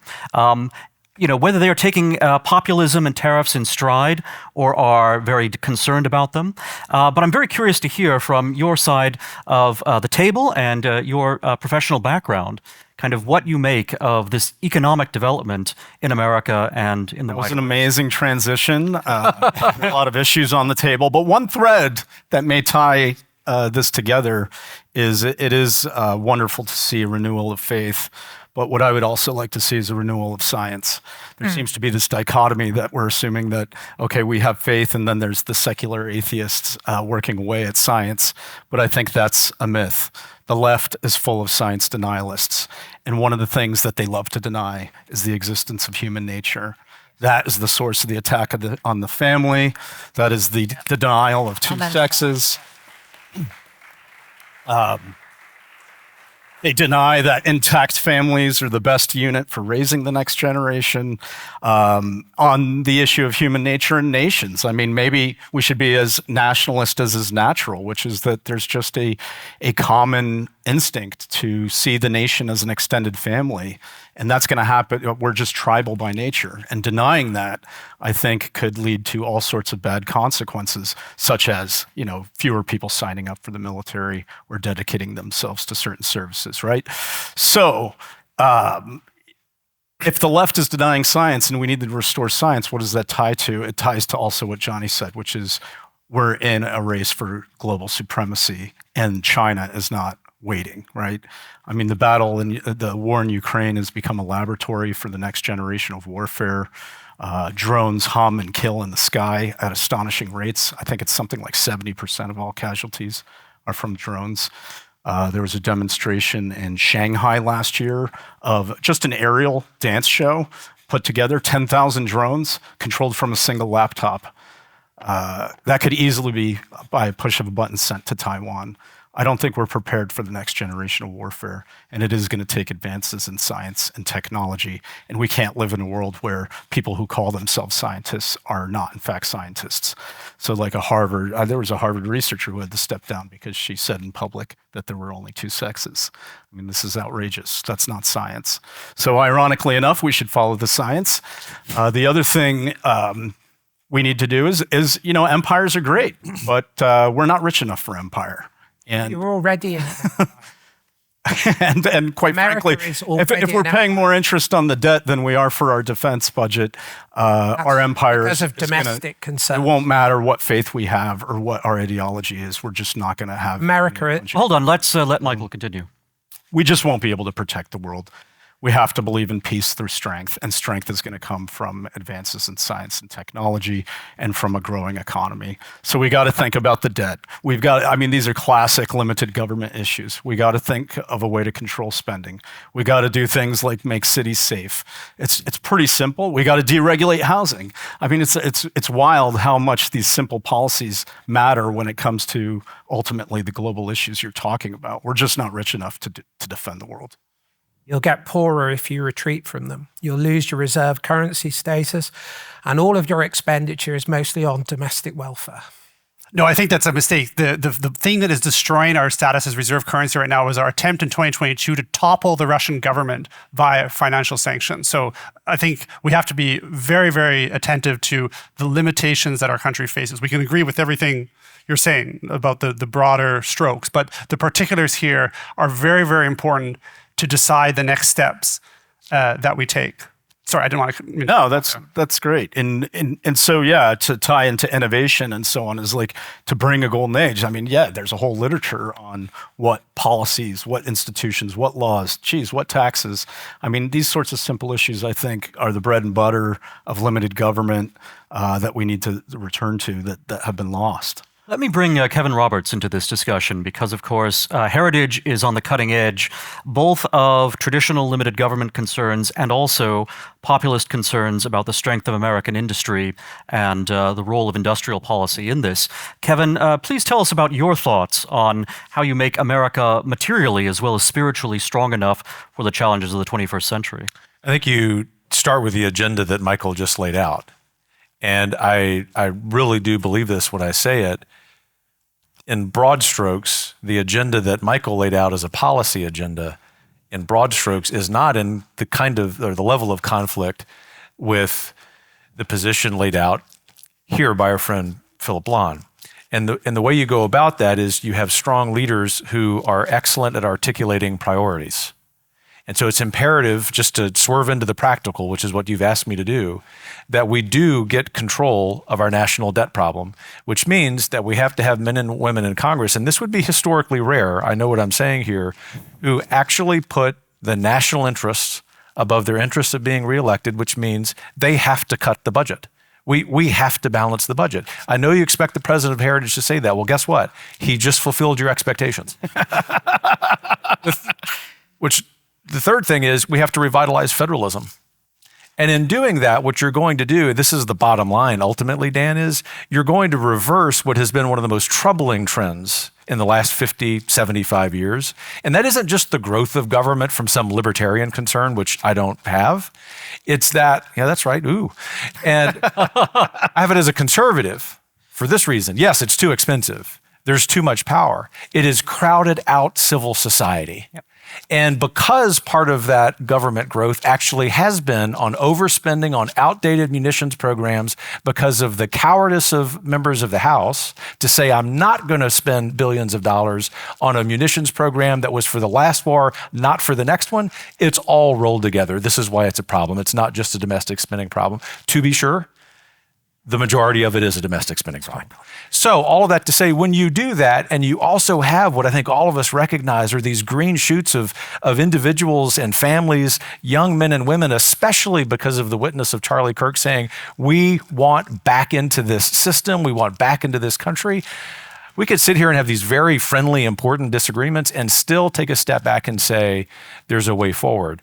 But the good guys have to be in power for a long time. Many presidential administrations, many congressional elections, many state legislatures, and very importantly, we have, as conservatives, myself included, been guilty for too many years of not paying attention to local elections. And it is imperative that conservatives get busy with running for school board, for city council. We have to flip at least a dozen of the 100 most populous cities in this country from blue to red if we have a chance to actually succeed. So Philip has a point that he's going to add, and I should mention his think tank in the UK, Res Publica, does wonderful work on economics in Britain as well.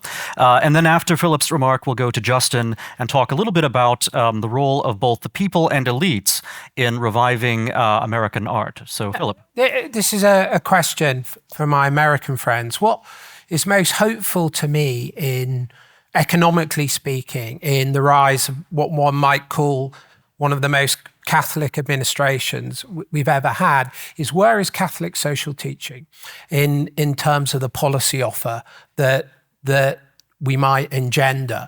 I can see localism developing as Kevin talked about, but I think one of the most important elements of Catholic social teaching is the distribution of capital, anti-oligarchical moves, so that capital is distributed to more and more people so that they have agency and ability to transform their lives. And I'm thinking of Belloc's essay on property, and I think for all conservatives need to read Hilaire Belloc's essay on property, because it says very clearly that the origin of poverty is the creation of a propertyless mass.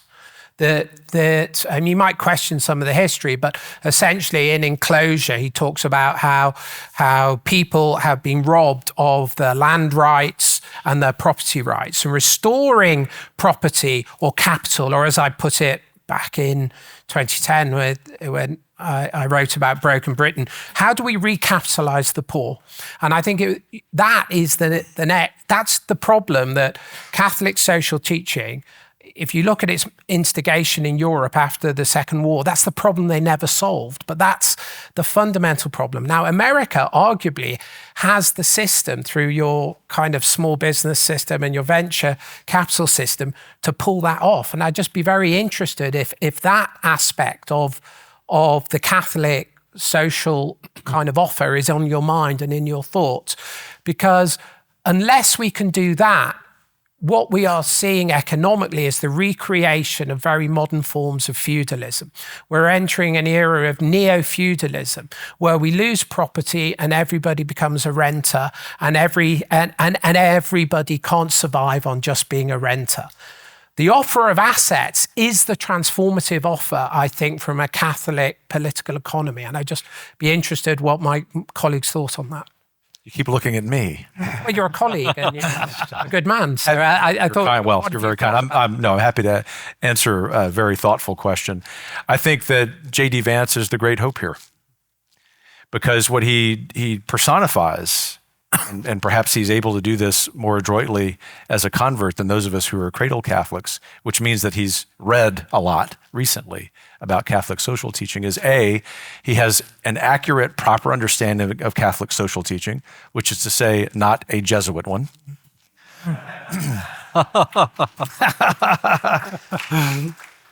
Which also, my friend, you're not advocating either. I know that. The secondly is I, of course, endorse your Belloc advocacy. This is the tension in doing that in conservatism, to tell you something you know and everyone in the audience or watching this down the road knows, and that is private property, which is part of the church's social teaching. Think about the monks of Salamanca. Think about what Ratzinger, before he was Pope, what John Paul II wrote about. It's vital. But the thrust of that, especially when those gentlemen made speeches here in the United States, was actually understand how you put that in balance with something that's gotten worse since the end of those two respective papacies.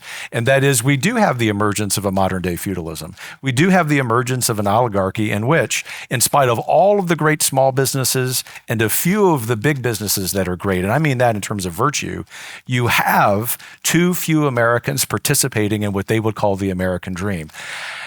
Color me biased. I'm a Roman Catholic. I'm very proud of my faith. I respect all of the others. I think only Catholics in the public square are going to be able to answer that question. I just want to jump in quickly. One other thing I admire about J.D. Vance is he doesn't neglect the role of personal virtue and prosperity.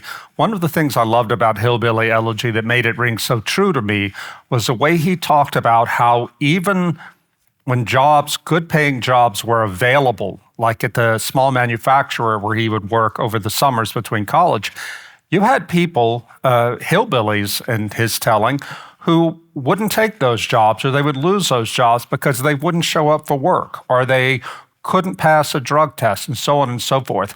Every time I go back to my home state of Louisiana, and I talk to friends of mine who own small businesses, they say they spend an inordinate amount of time trying to find dependable employees, because we have raised a generation that doesn't see any particular purpose in showing up for work on time and being a faithful, dependable employee. And that's not something a government program can fix. This is a matter of virtue. And I think JD gets that, as well as the structural elements of the economy. So this raises an important question about the role of the people in renewing America and leading us towards a golden age, and whether the relative source of corruption in this country is more elite or popular. Mm-hmm. Now, I want to turn to Justin in just a moment here, because, of course, when we think about the arts, we often hear the claim made that, well, if we have degraded arts, if we have a degraded commercial society, this is simply because it's what the people demand. The people demand vulgarity. The people demand something less than beauty. On the flip side, however, there's a very strong case to be made that so much of the ugliness of our society, the actual physical, material ugliness, as well as spiritual ugliness, has been a product of elites who have embraced a very anti-human as well as anti-Western philosophy of art as well as of politics, and that this has led to the creation of monstrosities, whether it's a brutalist architecture or whether it's the most sort of perverse and alienating forms of art in galleries. So I wanted to ask Justin Shubow about his judgment regarding the role of the people and the role of elites, both in bringing us to the troubles that we've reached, but also in perhaps renewing us. Is there the possibility of an aesthetically more noble elite? Or do we already have, in fact, the green shoots of such a thing? And will the people themselves respond well to beauty, or is this a matter of indifference to them? Sure. Pretty easy question. I think it's fair to say that the artistic and architectural elite have a completely different agenda from that of ordinary people. And there are a lot of different examples you can give. But, when you look at our monuments and memorials, the general trend ever since the Vietnam Veterans Memorial is that we are nothing but victims. And look, for instance, at the memorial for United Flight 93 in Shanksville, Pennsylvania. There is nothing at that memorial commemorating the heroism of the passengers on that flight. You could imagine Let's Roll, a statue of guys with a bag, with the beverage cart, all sorts of things.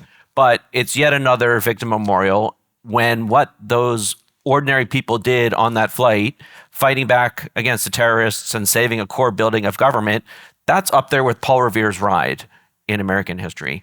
And I went to a talk by the designers of the memorial, and I asked them, well, how come there's nothing in it evocative of heroism or valor? And he said, well, we didn't want to do anything controversial. And I think that is indicative of a general worldview. A counterpoint is the new National World War I Memorial in Washington. The sculpture, it's this magnificent bronze sculpture by Sabin Howard, tells the story of a soldier leaving home, saying goodbye to his family, going into the crucible of battle. And you can see the heroism and the bravery, something that you rarely see in our memorials anymore. And yes, there is suffering and loss, but at the end of the memorial, which is told cinematically from left to right, you see an actual victory parade with the flag held aloft. And when Sabin gives talks about his design, he says, there are no victims here. I mean, of course, that's somewhat of an exaggeration, but he consciously chose not to make yet another victim memorial.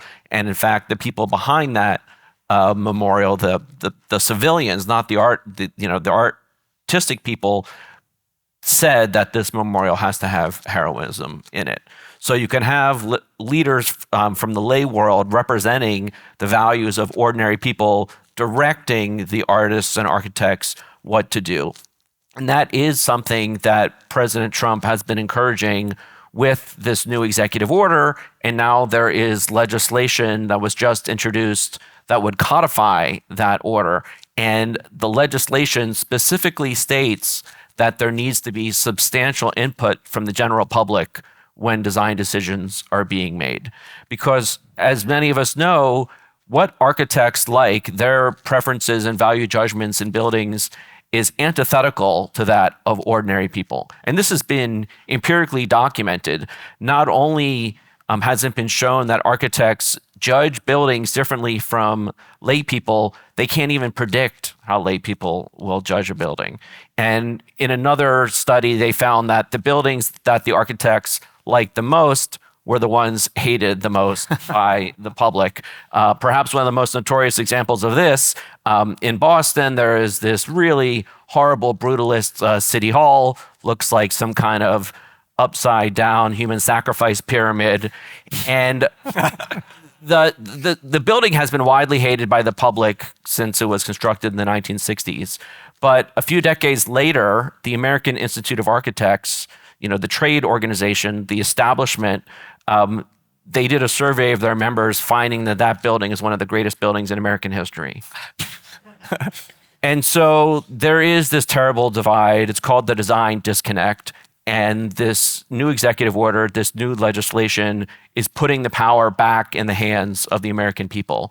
In fact, one key thing that the executive order does is amend these so-called 1962 guiding principles for federal architecture, which are what began the hegemony of modernism in our federal buildings.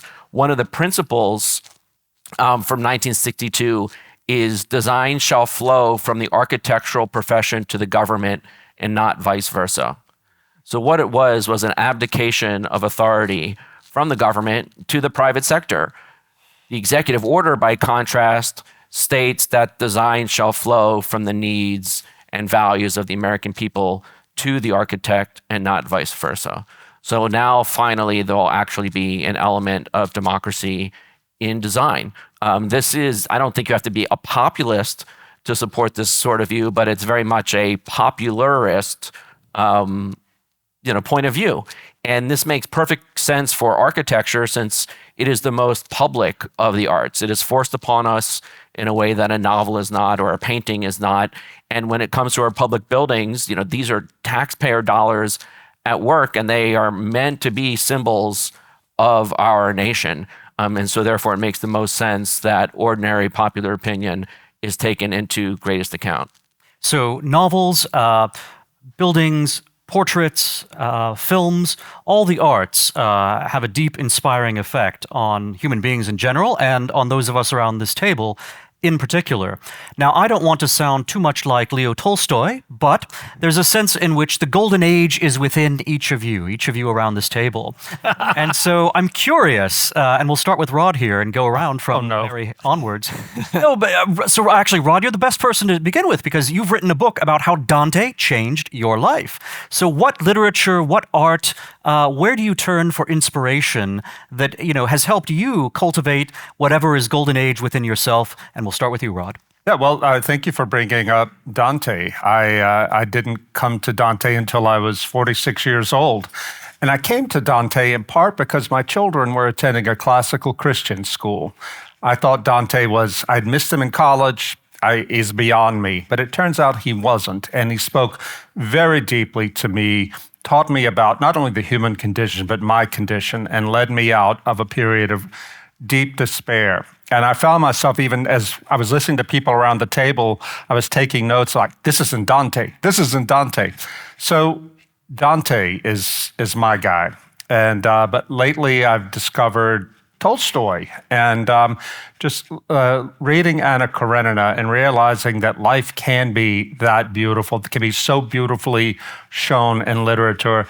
And finally, Andrei Tarkovsky, the Soviet film director, a difficult director, but he has, in his great film Andrei Rublev, he has the protagonist, a medieval iconographer who's in despair because he's sitting in the middle of a cathedral that has been sacked. All of his icons have been burned by the Tatars, and he feels like his life is worthless.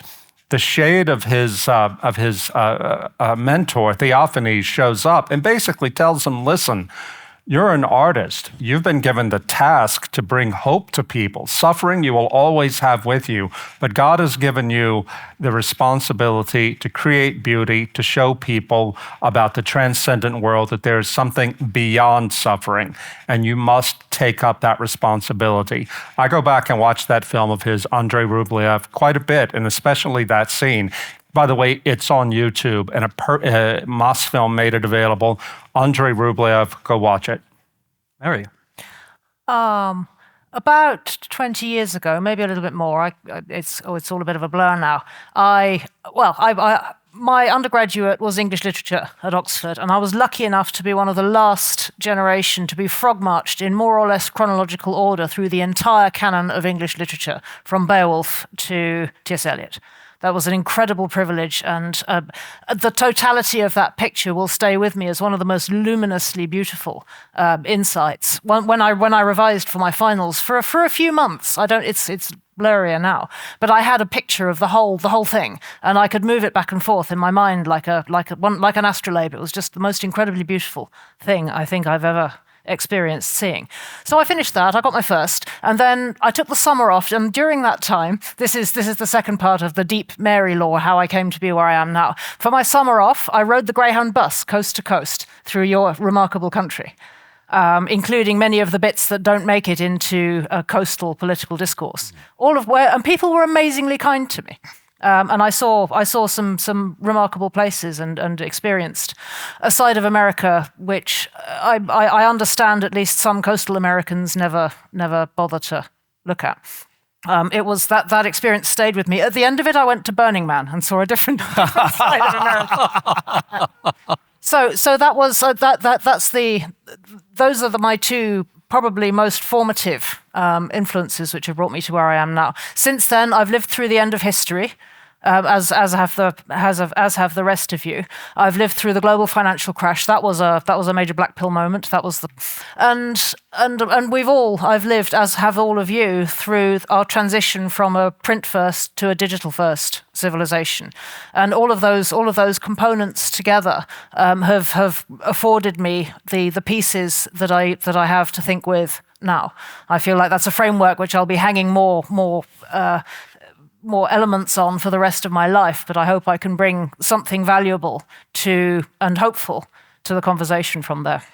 Michael, I know that Paper Belt on Fire is, the title itself comes from the idea of rejecting pure credentialism and instead, re-engaging with the substance of the great liberal arts and their ideas. What works have you found most inspiring to you? Oh, man. Maybe I'll just go with the latest. And touching on some of these points, the new counterculture is actually some of the things we've been talking about, where in the 1950s, the establishment was sort of conservative, white shirt, tie, steady job government. And the counterculture were the Beats, eventually the hippies, the drug takers, and so on. And now we've had a flip of that, where the establishment is the DEI czar in the kifa scarf, telling you that, because you're a white man, you're part of a guilty class. And in response to that, the counterculture developing is very trad. It's giga chad, bodybuilding maxing, and interested in starting families earlier, deeply religious, and interested in great books in the Bible, which is fascinating. But also part of this is a return to an appreciation, a receptivity to beauty and the sublime. I met a French sculptor on X.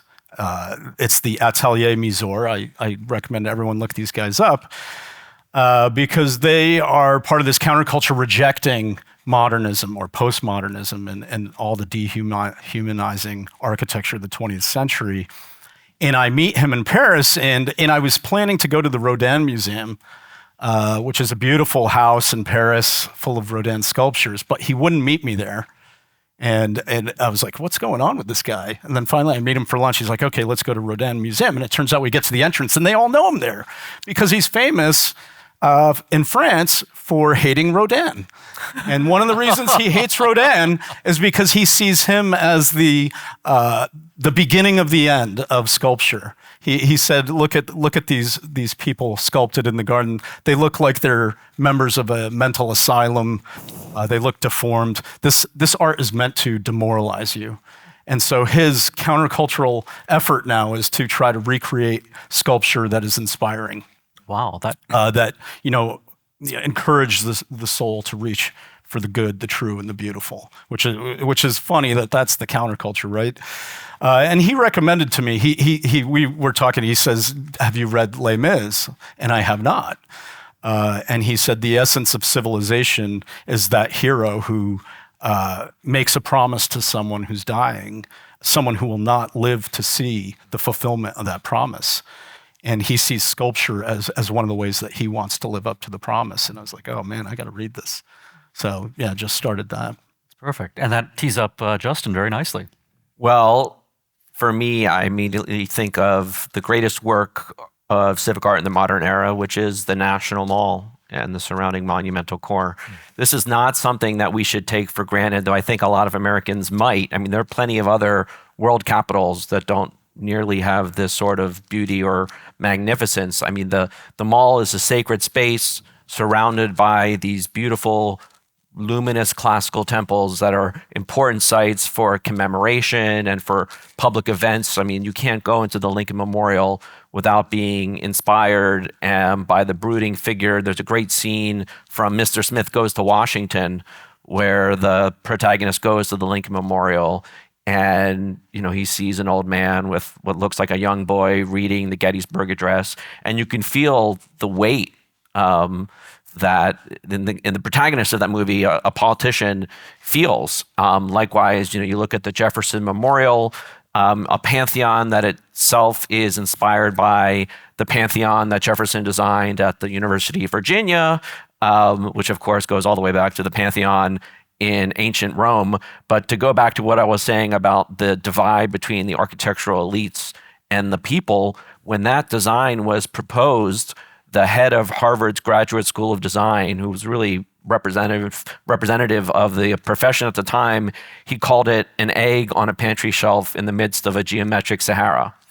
That design was opposed by the architects of the time. How could we build this classical temple, this throwback in the quote-unquote modern era? Because, that design was begun in the 1930s and completed in the 1940s. But I think the vast majority of Americans are so grateful that these monuments and memorials exist. And there's nothing more thrilling than flying into Reagan Airport and just see the layout of the entire mall. This is not an accident. The mall has not been there forever, but it does feel like it has been. And it does make you feel like America will last forever. But it was the product of this great plan from 1901, 1902 that cleared all of these trees, that got rid of a train station that was right in front of the Capitol, that filled in a swamp at the what is now the western end of the mall. There were great artists, great sculptors and architects who had a vision for the country, who wanted to beautify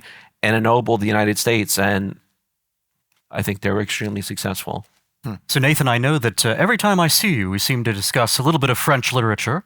I believe George Bernanos came up in our last discussion.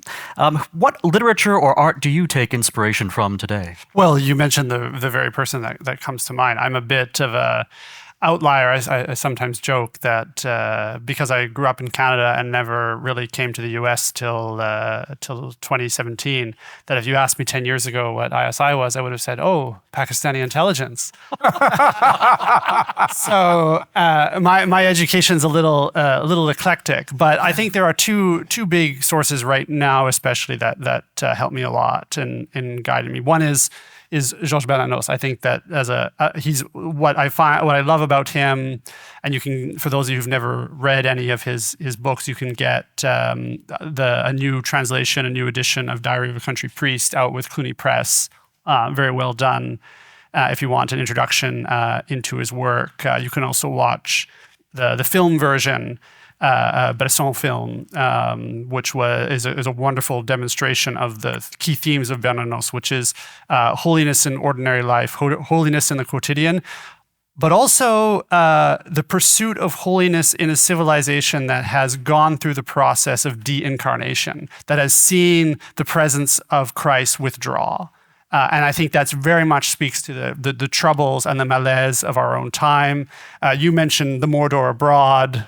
Very much there's that threat. There's also the Saruman within, the Isengard within our own civilization. We come at a point, I think, where we have to think about not shoring up the Shire, but repairing the Shire after the scourging of the Shire. We have to recognize the depth of the civilizational tragedy that we've gone through. And Bernanos, I think, is very helpful for that in the totality of his corpus. The other person, I think, and this speaks a little bit to the light at the end of the tunnel, if you will, the more optimistic possibilities of the Golden Age. I think it's Leo Strauss who said that even the solitary walker still bows to Plutarch's heroes. So his reference there is twofold. One to Rousseau, the modern one still recognizes the intelligibility of heroism, but also it speaks at a broader level about democratic man. I think that especially one of the things that I find so inspiring in this country, being relatively new to it, is the intelligibility of heroism, how ordinary people gravitate towards that, recognize it, and are angry when their corrupt elites, their bad shepherds, take that away from them, or to say that you can't have that because it's controversial or because it evokes some bad historical memory that we all need to be guilty about. So Bernanos on the one hand, for the spiritual vision that I think we need in our times to respond to the scale of devastation that we have undergone, and then Plutarch for keeping alive the spirit of heroism and hopefully transmitting that to the next generation. Thank you. So Phillip Blond is even more of a Renaissance man than you may have learned from this discussion today, because in addition to being a philosopher and a theologian and a policy mind, he is also a collector of art. So Phillip, I'm very curious to hear from you what art or literature you're finding inspiring today. Goodness. I think David Hockney's landscapes are the most beautiful metaphysical depiction in the arts of the relationship between the divine and the world. Just had a wonderful exhibition at the Louis Vuitton Foundation, and his most celebrated series of prints are The Arrival of Spring in Yorkshire. And he paints his world with incandescent religious colors, purples, blues, reds. And the reason this resonates with me is one of my earliest memories is when I was a little boy and I was looking at nature it was just kind of an intuition, a conceptual intuition that all of this comes from God, that nature, the arbitrary, cannot produce the world we live in, and that the world we live in is anything but arbitrary, and that nature is a sign for us to read. And then as I sort of developed my philosophical interests, certain things came to me in St. Thomas Aquinas' Summa Contra Gentiles, Book 3, Part 1. Aquinas says, what do we see when we see God? And he said, we see all that God has made. And there's this incredible immanentist notion of God being completely present in all that's made, but not exhausted by it, and not being seen apart from what he's made. And then I spent several misplaced years reading Kant, and there are wonderful critiques of Kant, thinking particularly of Jacobi. And the great lesson that how you can dismiss Kant with one sentence is something like the following, I think. Why would an object tell me the truth about itself? Why would phenomena have anything to do with noumena? And if phenomena has nothing to do with noumena, then you don't have knowledge. But if phenomena is what a thing shows, is disclosive as itself, why would an object have the intention to tell me about itself? And so putting all that sort of, those philosophical and child and intuitions when I was a child together, that enables you to judge landscape and art. And I think in Hockney, you get both the wonder of order, the sense that order of this world comes from another world. And if you look at his depictions in the 1990s, he's very interested in Cubism, because he's very interested in what Cubism did is it said, this is how you see things. So we're going to show you the back of things that you don't see in order to see. And so Picasso's insight showed us the wonder of seeing and the disclosive nature. But then Hockney said, well, what Cubism can't deal with is the curve. And the curve is Hogarth talks about the curve as the line of English liberty, whereas French kind of revolutionary totalitarianism is always a straight line. And Hockney paints the curve in these pictures. And by painting the curve, he paints time. So he gets reality more accurately than any other artist. And when he paints the world, you look at the world and his landscapes tell you that this man believes in God. This man believes in the divine origin of the world. And he paints the world as celebratory and disclosive. And then what's interesting about reading that is, for the medievals, there were three transcendentals: the good, the beautiful, and the true. And they were all related. And what was beautiful was good, and what was true was beautiful. And the mark of the modern age is the disassociation of the transcendentals. And the idea that something could be true and ugly is an anathema to the medieval mind.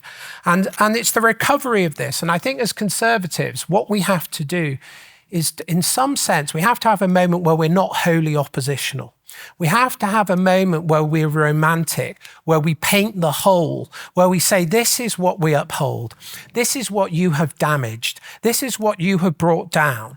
And we have to move that away, not just from the family, because obviously I agree with that, but from the pattern of a community as a whole, what it might be to live together without violence, which is why I particularly like Trump's kind of putting the federal troops on the National Guard into the cities, because it's always shocking to the level of violence that the left normalizes. And so if we can paint a picture of peace that isn't kitsch, but is vivid and real, that is what will persuade. That is what will communicate. And I from art and from literature, that is, I think, painting the good life as something dynamic and utterly romantic and something you fall in love with is, in a way, the task for conservatism to move beyond just negative critique. That's beautifully said. We have only a minute or two left, so I want to go to Kevin Roberts next for a brief recommendation of a work of art or literature that inspires him, and then we'll turn to Johnny for a final recommendation and closing thought. I gravitate to the American canon, and so I read a lot of, reread Willa Cather, Owen Wister's The Virginian, but all the time Wendell Berry's poetry. And often do that. The real recommendation is to do that in the outdoors, piggybacking on Philip's great exhortation. We need to spend more time outside in God's first book. The creation of the outdoors, particularly for people who live in cities, to get out, literally touch grass. As I remind my colleagues at Heritage, the legal kind of grass. Yeah. I think they honor. Well, it is illegal in D.C. Well, that's true. Yeah. For now. Fair. Yeah. Fair. For the first time today, I'm speechless. But to sit in silence and contemplate what has been lost, but also what God has given us a duty to reclaim, which, by the way, we are going to reclaim.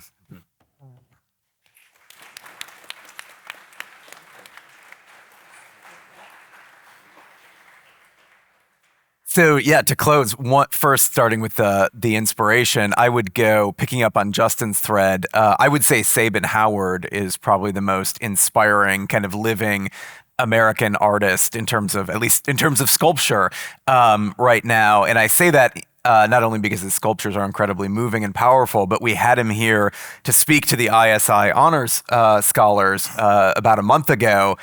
And I sit professionally for a life. My professional life is sitting through endless conferences, right? And so I hear a lot of speeches. But my jaw, and I first heard him at a Heritage conference in the spring. I mean, I was spellbound, and I think most of the students were, for probably an hour and a half. And the reason for that is it was this call to heroism that is so missing in our art, but he did it in such a way that he described the process that he made the World War I Memorial and how it took him 9 years to make this memorial, how he photographed, I think it was literally about 15,000, he took 15,000 photographs of 100 people, right, from every angle and every way. And he spent years poring over all of these images before selecting the perfect images. And I think the message that he conveyed to our students is that greatness is possible, but it's incredibly difficult and it demands everything that you have. And that could apply not only in art, but in business and politics and in religious life. And so I was incredibly inspired by that. And I think that sort of message to young people, right, that you can become a saint, right? You can become a great statesman, a poet, a titan of industry. Even if you're just a mother and father in your own family, there is an excellence that you in particular can aspire to that really is the fulfillment of your nature that God gave you. And, I think one of the signs that we have arrived at a new golden age will actually be if we as a people can commit to building something, whether it's a cathedral, whether it's a monument, whether it's a library, that actually takes longer than our own lifespan to complete. Because if we have that kind of vision, we're going to build something and it's going to take us 300 years to do it. We're not going to see the end. We're acting in faith that the next generation is going to carry that torch. And I think that would signal the confidence that we've actually arrived at a new golden age. And then finally, to kind of wrap it up on your sort of witty comment about the golden age being inside of us, I think as Christians, that's a literal truth in the sense of every human being is made in the image of God. Every human being is an icon that is worthy of veneration because it's reflecting its creator. And the kingdom of heaven is inside every human heart. And in my own kind of Eastern Orthodox tradition, one person who I continually draw inspiration from is Callistos Ware, who is a bishop in England. And there was a talk he gave, particularly at Cambridge, and he's talking about how the depth of each individual's human heart is greater than the entire cosmos. So all of outer space, we think that's big and expansive. The human heart in its depth is wider, deeper, further than the entire cosmos, and the kingdom of God is within, and Christ sits enthroned. So every human being has that potential of a golden age inside of them because it's literally true. that we're made in the image of God, and that's how we explore that. So I think conveying to the next generation that this greatness is possible because of these permanent truths, because of these transcendentals, and because of the fact that they are made concrete in the particulars without eviscerating them, that is kind of the hope of Western civilization, and I hope we can achieve that and aspire to that together. That is a golden note on which to conclude. And I want to thank all of you for being part of this discussion this morning. I also want to mention to viewers online and in our live audience that you can follow ISI on Twitter, or X as it's now called, simply at ISI. You can also find our videos such as this one, my own Dan McCarthy Modern Age podcast, and others on the ISI YouTube channel. And you'll find there a variety of media that connect you to the golden ages, both of the past and the present, but also, most importantly, of the future. Thank you. Thank you for watching Project Cosmos, Conversations on the Future of Civilization, which is a production of ISI, the Intercollegiate Studies Institute. If you're a student, professor, or lifelong learner who wants to get more involved with ISI, visit isi.org or follow us on social media to learn more about our educational programs that teach the foundations of Western and American civilization and what it means to be a great and good man or woman today. That's isi.org, or like and follow us on social media. Thank you.